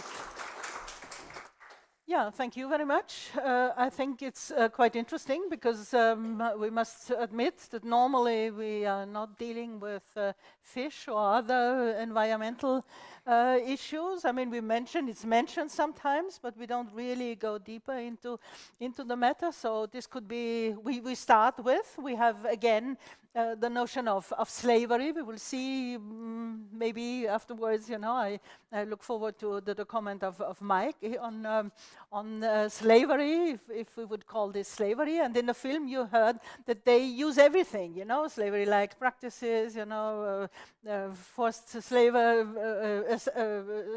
work, or I don't know what else, you know, was like this. So we will see if this is helpful or if it's just, it means more or less the same, which, let's say, if we find a way to combat it in a effective way, is okay. But this is the question, if we do, and how we can do that. So thank you very much. You are part of the panel. Thank you. We have on the panel Manfred Buchner. He is psychologist and he is head of Men Via.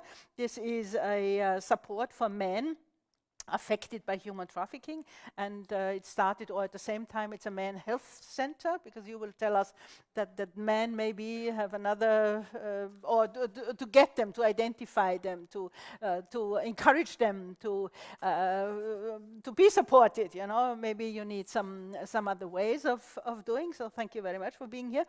He said tools to overcome the roots of this crime are still weak, and victims often cannot find sufficient perspectives for regaining secure life conditions, self-efficacy, and human dignity. So we are certainly interested to hear more about it. And Susanne Hoff, she is also a long-standing expert working on this issue, you know, so really many, many years. She is the coordinator or the head of the international director, this is the correct title, sorry, international director of La Strada International, based in the Netherlands. And she has started focusing on women first, you know, and it will also be interested to find out how it came that you would also enlarge it, you know, to other perspectives. And she was part of the discussion on demand, addressing it not only in the connection with trafficking for sexual exploitation, but demand in general. And I like very much what you said, you know, it's a very critical and maybe also provocative sentence. She said, measures to discourage and reduce the demand for certain, of course, exploitative services do not necessarily have a positive effect or an impact on reducing human trafficking. So I think it's very provocative because, so in general we would say, oh, reducing demand, and then the problem is not there, you know. It was very, very, at the beginning this was an easy equation, you know. We said, oh, no demand, no human trafficking. So we will see, probably it's not as easy as that. So please, I would like to invite you to, of course, to inform a bit what you do, and also to focus on the introduction on slavery, forced labor, etc. With whom should I start? Yeah. Okay. Yes, thank you, Helga, for the introduction, and thank you for the invitation. Maybe just to start with Man Via, which is an NGO that has a focus on male victims of human trafficking. Just an explanation, the Man Health Center is a counseling center for men in Vienna, and Man Via is one project that is located within the Man Health Center. We started our work, our activity in 2013 with a pilot project. We started with Shelter for Men in 2015. We do victim support with men, so we, on a daily basis, we support men in all kind of needs that may occur. And also we provide legal assistance. As I was thinking about what I would like to share with you, I would like to share first what happens to us, or what kind of questions rise when you get to know the man that we are working with, yeah? Because we get in very close contact quite often. We build trust, we build relationship in order to stabilize psychologically, and you really get a good picture about the man that we work with, and you also get to know very well what was done to them and what kind of exploitation they had to suffer. And also I want to underline what kind of violence they had to suffer, because often when we talk about trafficking, we often talk about exploitation, but also the violence often is very bad. And then when you get in contact with the man, there is some kind of background question, I would call it. The background question is, as all of us we are occupied with, is why could this happen? Yeah? There's really, really bad situation. Why could this happen that this man finds himself in such a situation? Why could it happen that there is areas also in Europe where the poverty is so strong that men accept such kind of situation, that they also get deceived and brought to Austria, and they find themselves in really awful situation, and also how is it possible that the perpetrators come into a position where they can use violence in order to keep the man in a situation where they are deprived of very basic laws, yeah, and also continuously are exploited. And the simple and very just prosaic reason is to get more money. Yeah, and really this is really so that the human people are used just to get to more money. Yeah. When we ask ourselves, so why could this happen? It's of course we all share the common point of view that there's some very simple reasons to it. We already heard a lot about that. It is poverty. Yeah, it is economic deprivation. It is a situation where people cannot even take care of their simple, basic, everyday need. Yeah, a situation somewhere in Europe, somewhere in Asia, somewhere in Africa, where people really have no perspective at all that it ever gets better. Yeah. And this is really a very bad situation when you know right now you cannot provide for your everyday needs like food, like clothes, like medical care, but also in future you will not be able to improve it. Yeah? This is psychological very important. You can endure difficult situations when you have the perspective that there will be some change. But if you don't have the perspective that there will be some change, it's really hard, and it's really you lose your feeling of dignity, of ability to act, and so we have this situation that there is this is one of the root causes, as we already heard, is this kind of poverty, and this is also why I said in my statement that the tools to overcome these situations are far too weak. As far as I'm now working in the field, I don't see enough efforts to fight the root causes, be it in Europe or be it also in other parts of the world. To underline what I want to say, maybe I give you 2 or 3 examples also in the context of migration and also in the context of forced labor. One example would be in a neighboring country of Austria, a so-called transition country, where we had a young man, about 25 years of age. He had an education and he also wanted to work, but he didn't have any chance to find any work, and he received like a social welfare benefit, but the social welfare benefit in this country means 60 euros per month.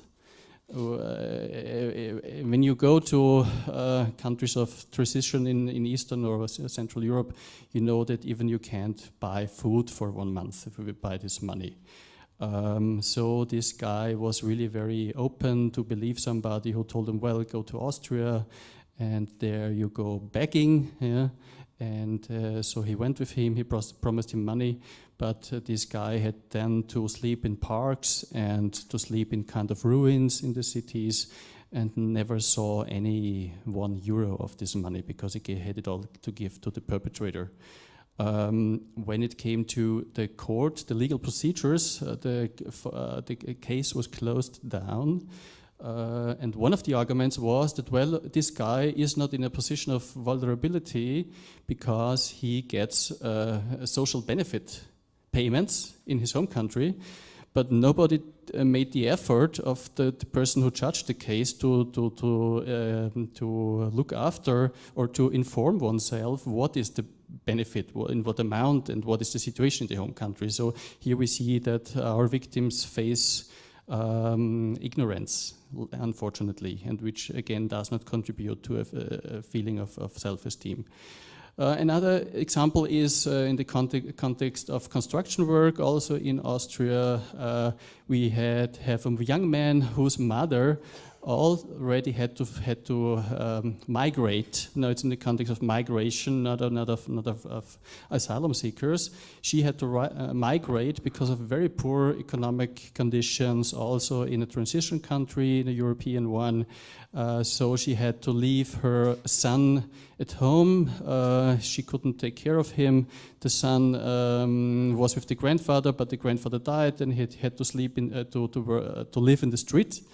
And again, he was like when he was about 19 years old, he was promised work in Austria, brought to Austria, he worked here, didn't see any money, and he was kept in a cellar with other people, and there were collaborators of the perpetrators who did much violence on him.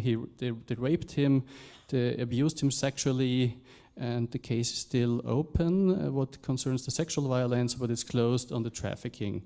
And also here we have many obstacles to really help him here.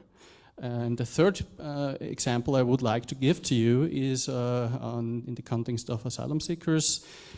2 weeks ago, I got to know a young man who fled from an Asian country to Europe. He found himself in Greece. There, he did not really understand the system of our asylum, of our procedures, concerning asylum law. So he found himself in prison a few times, and of course, he was not allowed to work.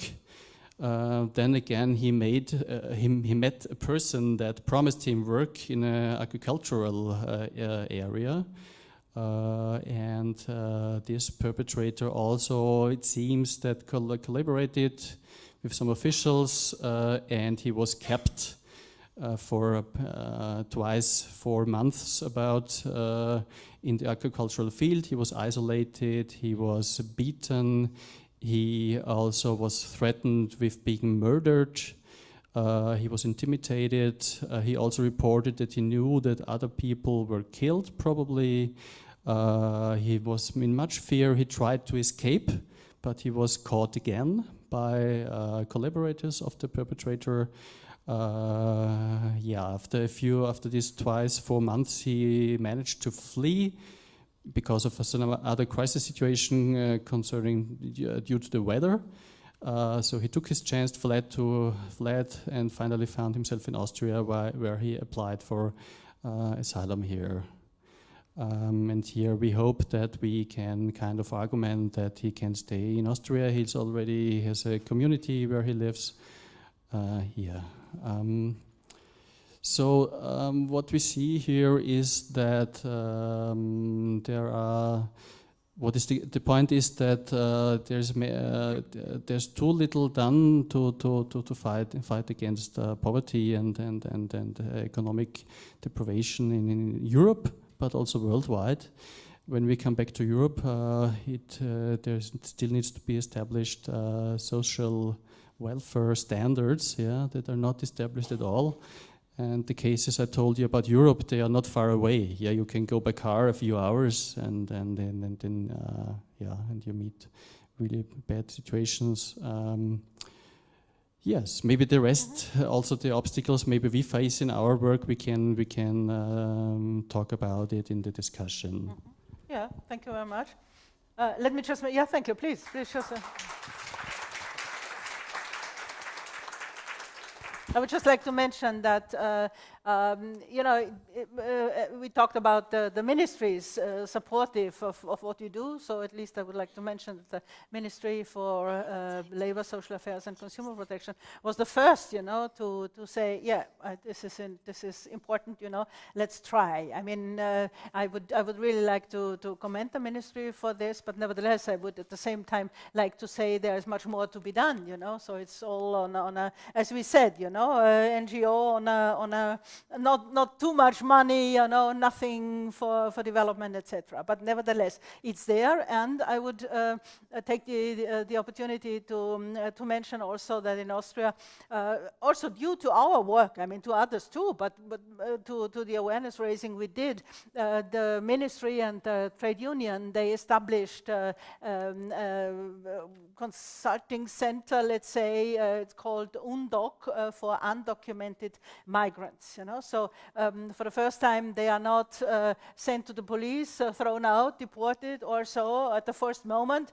No, they get, they can ask, what they can do. They get some information about their rights, and sometimes as the collaboration, the cooperation between Main Via and also UNDOC works quite well. They also can find a job and maybe stay in the country. But of course, this is not a mass movement, if I may say so. But nevertheless, this is something which can be further developed, and something that also other countries could try and do. Thank you very much. So I would like to ask you about demand. A question we have for long time at the agenda at the table, and your approach is quite an interesting one. I like it very much, and we would like to hear more about it. Please. Okay, thank you very much for inviting me. And I thought so far we had quite critical debate, so I tried to be critical as well. Before I do, I just quickly introduce La Strada International. It's a European NGO network which has at the moment 8 full members, and we also represent an NGO platform which includes those 8 members, and in total 29 NGOs, including CCEM here in Lever, for example. Yeah, but you could also tell us in which countries you have the... The 29. If you can, yeah. No, I mean the 8. The 8 is in Poland, Belarus, Czech Republic, Ukraine, Moldova, Macedonia, Bulgaria, and the Netherlands. I hope you remember. As for the issue of demand, yes, it's an issue that actually links to a lot of what has said already today. It is partly linked to root causes. It's also partly linked to framing and to naming maybe and definitions, because this has been quite a difficult issue when we talk about the issue of demand. And luckily, because when it appeared, now it's much more discussed, as you also said, and it's more a debate, but it appeared already, 17 years ago. It appeared already in the UN Palermo Protocol, and then it was really introduced as demand should be reflected because people felt that if we, very much related to the issue of prostitution, it was very much looked at that we should address trafficking for sexual exploitation, and that if we would, the presumption was that if we would reduce demand for prostitution or sexual services, we would automatically also reduce human trafficking and exploitation. And this, I think, is an issue that definitely not everyone agrees with, and also those people who very much promoted that notion of demand are still today very much conflating the issue of prostitution, sex work, with the issue of human trafficking, which is definitely different. What you see then when it appeared in the international legislation, in the UN Palermo Protocol, but later also in the Council of Europe Convention on Trafficking Human Beings in 2005, and also later in the EU Directive of 2011, which last one is already 6 years old, we still don't have a clear definition of what demand means.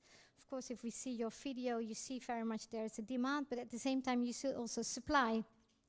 So it's not so simple to only look at the issue of demand, and also as you mentioned and everyone mentioned, there's also many other factors that contribute. So the root causes, which demand could be part of it, but there's much more. So first of all, it's not defined. Secondly, it's not explained in neither of this international legislation. And then states have a positive obligation, and they have a legal obligation to do something and to address demand. But what became very clear when we did research on the issue is that no one really knows how to do it. Although, of course, for example, if we look at the EU directive, there are measures mentioned. For example, prevention campaign, do more research, possibly criminalize sex work or criminalize those who willingly make use of the services of exploitative person. So there are measures mentioned, but it's not really clear to states, or at least there's not a common agreement. And what you see, and that's you also see, for example, in the monitoring reports of Greta, is that everyone is currently framing activities to address human trafficking in general as a demand-side measure. We were part of a research on demand, which was not led by us, but was led by the ICMPD, and there was a consortium of 8 organizations, or 9, I think, including universities, and together with us, also La Strada Czech Republic was involved, the only 2 NGOs, but there were academics mostly involved.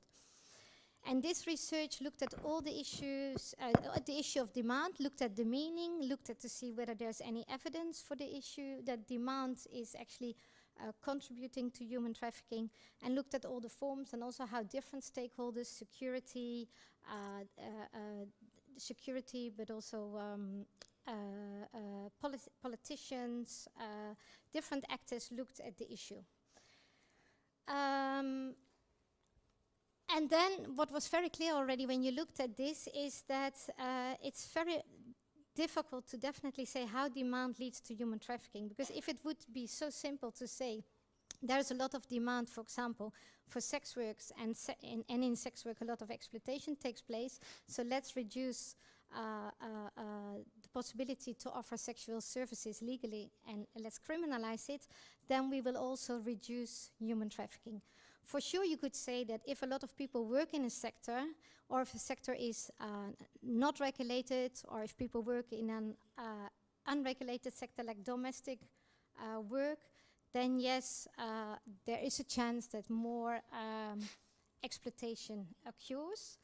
But what we realized with the different study is that the term is not very useful, and that was also the provocatively of of the title, although it was slightly changed. Whether actually a demand-side measure taken is actually useful.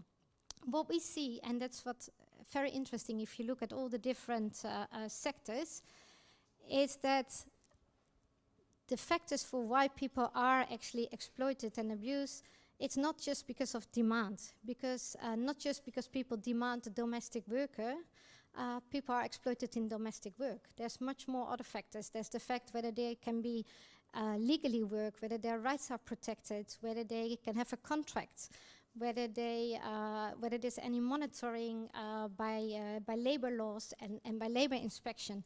And this seems to have a much larger impact on the fact whether they are vulnerable or not.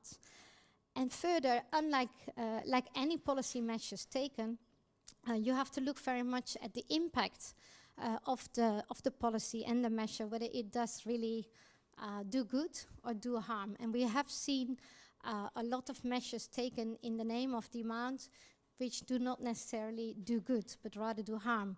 For example, there were tight visa for domestic workers, which were actually much more harmful for the domestic workers than protecting their rights. I mentioned already criminalization of sex workers, which means sex workers go underground, means that people cannot freely to report the case in case they're exploited because they're also afraid. The same with clients of sex workers. They don't dare to report the case because they might be criminalized. So then you see that a measure to say, okay, we want to address the exploitation and abuse actually does not impact correctly on the protection of the human rights of people. What was very interesting for me when being part of this research is that very often you see that people look very differently at the sex industry in comparison with the other sectors.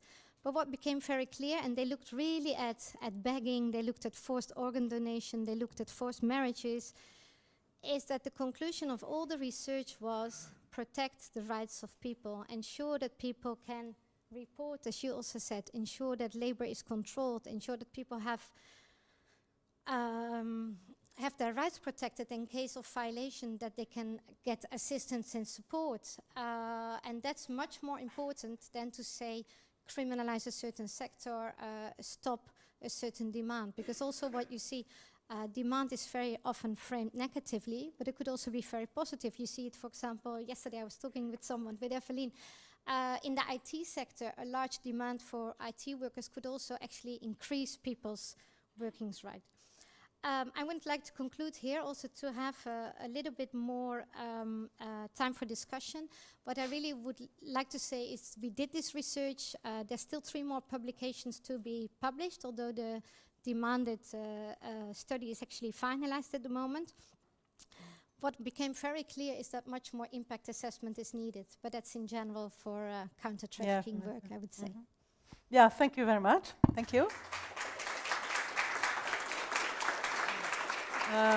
We have the links. We have the links to ICMPD and the research on demand at our website with the background paper, and we will update it, of course, as soon as we know more. And let me just come back to you. So what would you say, Stefan? On your situation in Thailand, on the situation in Thailand.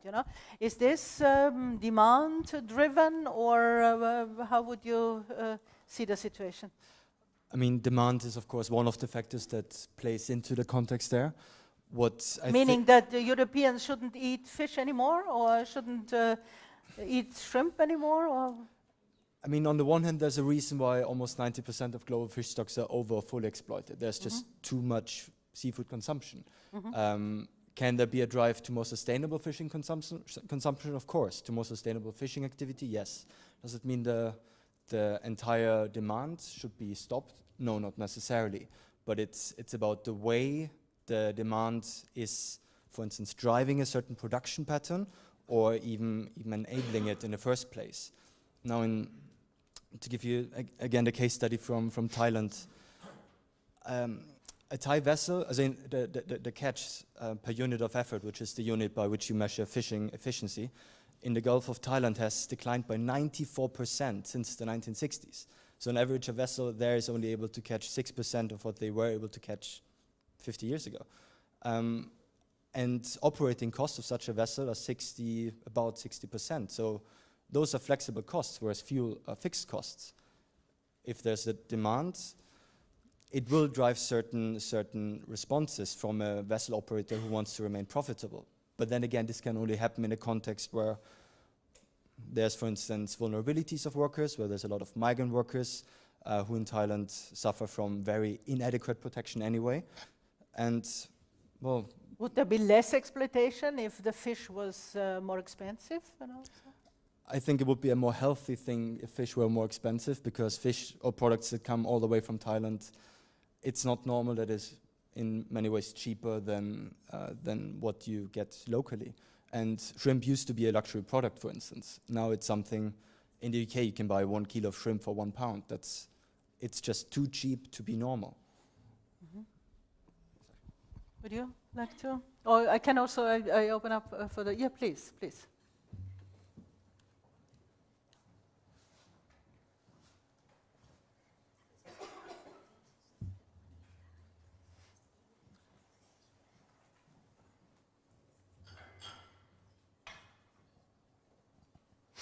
Good afternoon, everybody. My name is Maisinger Satrawaha, Wani Maisinger, representative of Pan-Pacific and Southeast Asian Women's Association in Thailand to UN. First of all, I would like to thank everybody from panelists, but I may say about the title of your about this, the slavery in Thailand.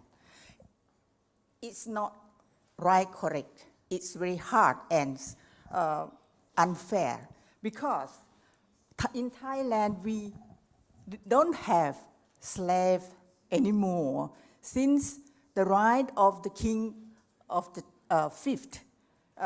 We don't have anymore. You have to look back to the reason why they are coming here, and why we are talking here about the trafficking, smuggling, not slavery in Thailand. Such case, not only at the fishery, industrial fishery, but I think everywhere you can find such thing. The people, of course, are very poor. The poverty, lack of education, lack of information about trafficker, lack of about the living in abroad. They need money concerning from the family, and you show me if I correct to look at the film 15 years ago, right? But now you ask him what was happened in Bangkok or in Thailand. The government, I would like to thank NGO, civil society, detected such case, and we protected. And now in the government, we have a regularly legal workers from migrants. If you come here in Bangkok, legally, you can go to the registration at the office. You get, of course, correct everything. We have also security society for security in the workplace and so on, like here. But now I must stress again, we don't have slavery in Thailand. If you correct my sentence, it's okay, or say it again. I would like to thank the people who trying to against this. The government take the action now very strongly and consequently. The trafficker and the manager of the industrial fishery was arrested and punished, very strong punishment, right? Please correct that. If you said they look like slavery in Thailand because of something that, but now we don't have slavery. Okay, thank you. Thank you. Yeah, thank you. But this is a provocative title. This is exactly what we are going to discuss, you know, whether it's slavery or not, you know. But the fact is it's heavy exploitation, yeah? This is what we can say. And from what I know, when we discussed it before, it's people, it's migrants, yeah? It's people from other countries, you know, mainly from, I don't know, from Myanmar or whatever, you know. So maybe you can just respond to that. Of course. Thank you also for your comment and statement. Just one thing to clarify, the film is about 2 years old, so it's not 15 years old, so it's still very relevant as well. And you're very right in the way that you highlight the situation in Thailand. So Thailand has almost an unemployment rate of less than 1%, so there's a strong focus point for migrant workers from neighboring countries to come to Thailand. But those are often faced with deception about the situations they face, the work that they end up doing then afterwards, and are challenged then with exploitation. Now, the other thing that I'd say is an abolishment of slavery itself doesn't get rid of slavery, of course. So you may say there's no slavery in Thailand. It doesn't mean that people are working under slave-like conditions or faced with slavery. So there's a reason that Thailand got, now in this year's TIP report, for instance, only upgraded to the Tier 2 watch list and not to the Tier 2 or Tier 1 watch list. The issues, there has been progress, and we've been the first to acknowledge this, but issues are still persistent, especially in the fishing industry. You still have murder at sea, you still have exploitation, you still have slavery. So on a structural level, things have been progressing, but not sufficiently yet. Now, the way the Thai government has been handling things has been overall positively, and we hope we can see those reforms finalized in the near term, but we are not there yet where this is the case in order to say Thailand doesn't have slavery. Okay, please. Yeah, maybe to add, I mean, first of all, yes, what we see, at least when we look at not only the TIP report, but also the UNODC report, at least human trafficking, what we have defined is happening all over the world, and people are coming from, I think, nearly every world country. So that's for sure that it happens in everywhere. Secondly, to react to what you just asked to him, I think it's not only higher prices. Of course, we have to look at what are good demand-side measures, if we call it demand-side measures, because that's even still difficult, whether that measure is then addressing demand or also other issues. But of course, higher prices, but then also to ensure that this higher price is then translated into better working conditions for the persons and better salaries, better wages, minimum wage, all those kind of things. Secondly, I think states should much more monitor what's happening, also be consistent themselves in the policies, and be careful that their own, that when they ask for certain if they do a tender, that they also are careful that they don't contribute to exploitation, for example, in construction, in agriculture, because again, it's not only happening in the fishery in Thailand, because it also happens in Europe, in legal sectors, in agriculture and construction. Human trafficking is happening, and people are exploited, underpaid, and not having decent work conditions.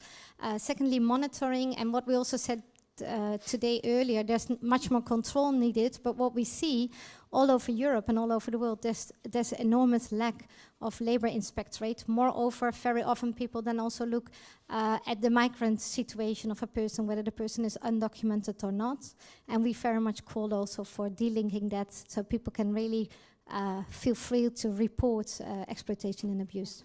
Yeah, thank you very much.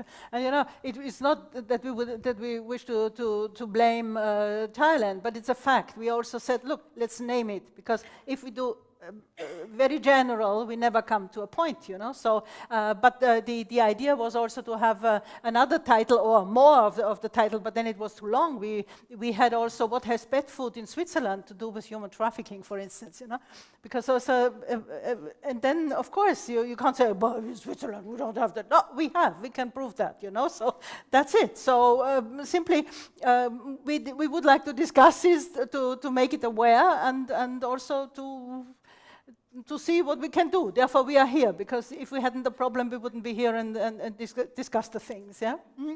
Okay, you wanted to say something again, and then we have another. Maybe just No, it's on. Okay, maybe just a general demand. What was already mentioned is the difference between slavery and human trafficking. As you all know, in Austrian criminal law, we have a paragraph that is slavery, and among it there's 104A, it's human trafficking, yeah. And it's, of course, at one side intelligent to use the word slavery also in our context, and on the other hand it's not, because it kind of, for me, the definition, in my opinion, the definition of human trafficking as done in the Palermo Protocol also fosters a very modern definition of violence, actually, yeah, where it much includes the relationship between the perpetrator and the victim, yeah, because the perpetrator does a lot to manipulate the victim, to hire the victim, to make promises, to make wrong promises, and there's also like subtle ways of violence. For example, when we look at the using of making somebody homeless, yeah, this is often an important point. That the perpetrator arrange things like this, that the victim doesn't see any other option, yeah. But this is not only by beating or by threatening or by those, but by words, by creating an atmosphere of fear, by intimidation, by having no other option because you live in my flat and you own me now those debts, and I will throw you out of the flat, and this also is violence, yeah. And this is not what we would associate with slavery, actually, but it's also really a position where people are put into a position of deprivation of rights, yeah, and it is really a very bad position, yeah. And I think I'm very much in favor of this kind of stress, of this modern definition of violence and of exploitation, which goes maybe beyond associations that we have with slavery. Mm-hmm. Yeah, thank you. Anders, you wanted to... Oh, yeah, and Nora.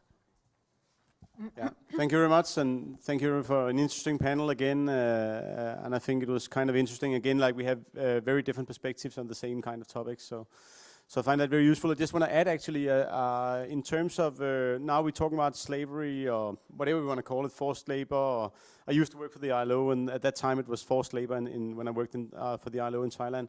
But what I think is interesting and fascinating, I just want to mention, is I think there's an increasing group of new organizations and so on, like who come up with solutions to this, including working together with the private sector to reduce the risk of hidden forced labor in their supply chains. So, and there's a lot of organizations who start to use new technologies, and that's not a silver bullet solution to all, but I think it's worth to consider and debate also at some point that there are new approaches to this. One is, for instance, Israel Institute based in Bangkok, who have now developed some kind of apps to irregular migrant workers, so they can report on the working conditions in these apps, so you can kind of create metadata from workers. So think like, to explain this briefly, think like TripAdvisor for migrant workers, where you can rate not your hotel, but your factory and maybe your recruiter and so on, right? So this creates a kind of new, interesting potential and useful way to do it. And there's in November already, in 8 to 10 November, a global forum on ethical sourcing and discussing private sector solutions and these things in Bangkok coming up. So for those of you who are interested, you can consider. I'll be there. And you will move to Thailand, so probably we can link you up, and then we'll see next time, you know, what advantage we can take from it. Nora, please. Hello again. So I wanted to add something about what you said. I totally agree with you about the fact that criminalizing is actually not the right solution. So yeah, I'm a social worker. I'm working on a program with sex workers. And just to put in context, in France, in April 2016, we had a change of the law. So the law is now criminalizing clients. I mean, before it was criminalizing the sex workers, but it just shifted. In the end, it's kind of the same. It's criminalizing and repressive. But actually, we really noticed on the field the situation got really worse. As an example, before April 2016, we had like one case of sexual violence or rape per month, and now we have one per week. So we see the consequences on the field. The sex workers are more hidden. They work in a further away in other small cities, hidden, where they stay in an apartment for 1 month, and they don't even know where they are, and they are really more frequently victim of violence. And it's really a problem because, for example, last week I accompanied a woman who actually told me, she was victim of rape, and she told me, actually I felt that this guy was kind of bad, but I hadn't had a client for 3 days, and I needed to be quick because I have to hide from the police. So, I just went with him, and well, then that happens. So when do we start to just give more power to these people and to not repress and criminalize them? Because in the end, it's always the same people who are actually victims of this kind of violence. And it's not because they are hidden and that we don't see them anymore in the streets, that they are not there anymore. So yeah, that's just what I wanted to share. Absolutely, yeah. Thank you very much. Okay, so Mike. I want to just disagree completely and say, yes, I think we need to criminalize bureaucrats who make stupid decisions, criminalize businesses which fail to react when the evidence of exploitation is there. Let's cite the case of Thailand, for 10 years before the European Commission did anything. I won't say criminalize the European Commission, that would be a little bit over the top. But the consumers, no, I agree. I think they're provided with so much misinformation, both by their governments and by some of our NGOs and others. They're not in a position to make really informed decisions, and we have 25 years experience to say that they will always buy cheap. I have bought cheap jeans in my local supermarket that cost me €7. I knew there must be a problem. I was happier last week because they cost me €19, and that means that after the factory building in Bangladesh closed down, businesses in Europe and North America buying jeans from that factory that fell down realized they might face prosecution. And at that point, they took action to improve labor conditions. So the threat of criminalization in the right place, that's great, but just not the final consumers. Thank you. Okay, thank you very much. Yeah, we are terribly over time. So just a short remark, and if you feel compelled to do so, please, yeah? Yeah, we should start then. Yeah, I fully agree. First of all, let's not look at sex workers differently. If we talk about human rights approach, let's give human rights to everyone, whether you work in the agriculture sector. And it would be a bit funny to say, no, we keep agriculture, but we give more rights to people who work in agriculture, but we close down the sex industry and we don't give rights to sex workers. So I fully agree there. I also fully agree with Mike saying that we need to monitor much more also what the private sector is doing, make them much more liable, and also make this much more punishable when there are wrongdoings, like the case in Thailand. And yeah, Stefan, you want to? You too? Let me, yeah, just a word, and then Stefan at the end, yeah. So yeah, maybe just one word concerning also criminalization is that we also see that sometimes when cases are starting in trafficking in concerning labor exploitation, there is not enough pressure to also criminalize things like fraud or like financial criminal activities. Yeah, this is really a pity. Sometimes there are financial criminal activities raised during the criminal investigation concerning penal law, but when the case is closed or when the case is finished, nobody does anything about those informations. And we observed already a few times, and this is really not what helps us to fight against the phenomenon. Mm-hmm. Thank you very much. And Stefan? From my side, to add to what has been said today, to the very interesting statements from the room as well, there are so many different factors interplaying. It's the empowerment, it's the protection, better regulation, and then, of course, punishment in cases where this is not complied with or even violated. But in order to do that, for instance, you need to have the information to be able to have those targeted measures. It requires mandatory reporting, not just a guidance, and I'm not sure if the gentleman from the UK embassy is still in the room, but for the UK Modern Slavery Act, for instance, to be more effective, there just needs to be a complete reporting requirement that makes it more targeted, and then a sanctioning mechanisms where this is not complied with. And then this is something that can inform consumers and policymakers alike. And as we've seen from the presentation today, but also from other cases around the world, the environmental angle needs to be increasingly incorporated into this kind of reporting, because there are credible links between those kind of issues and then what happens in terms of human rights abuses.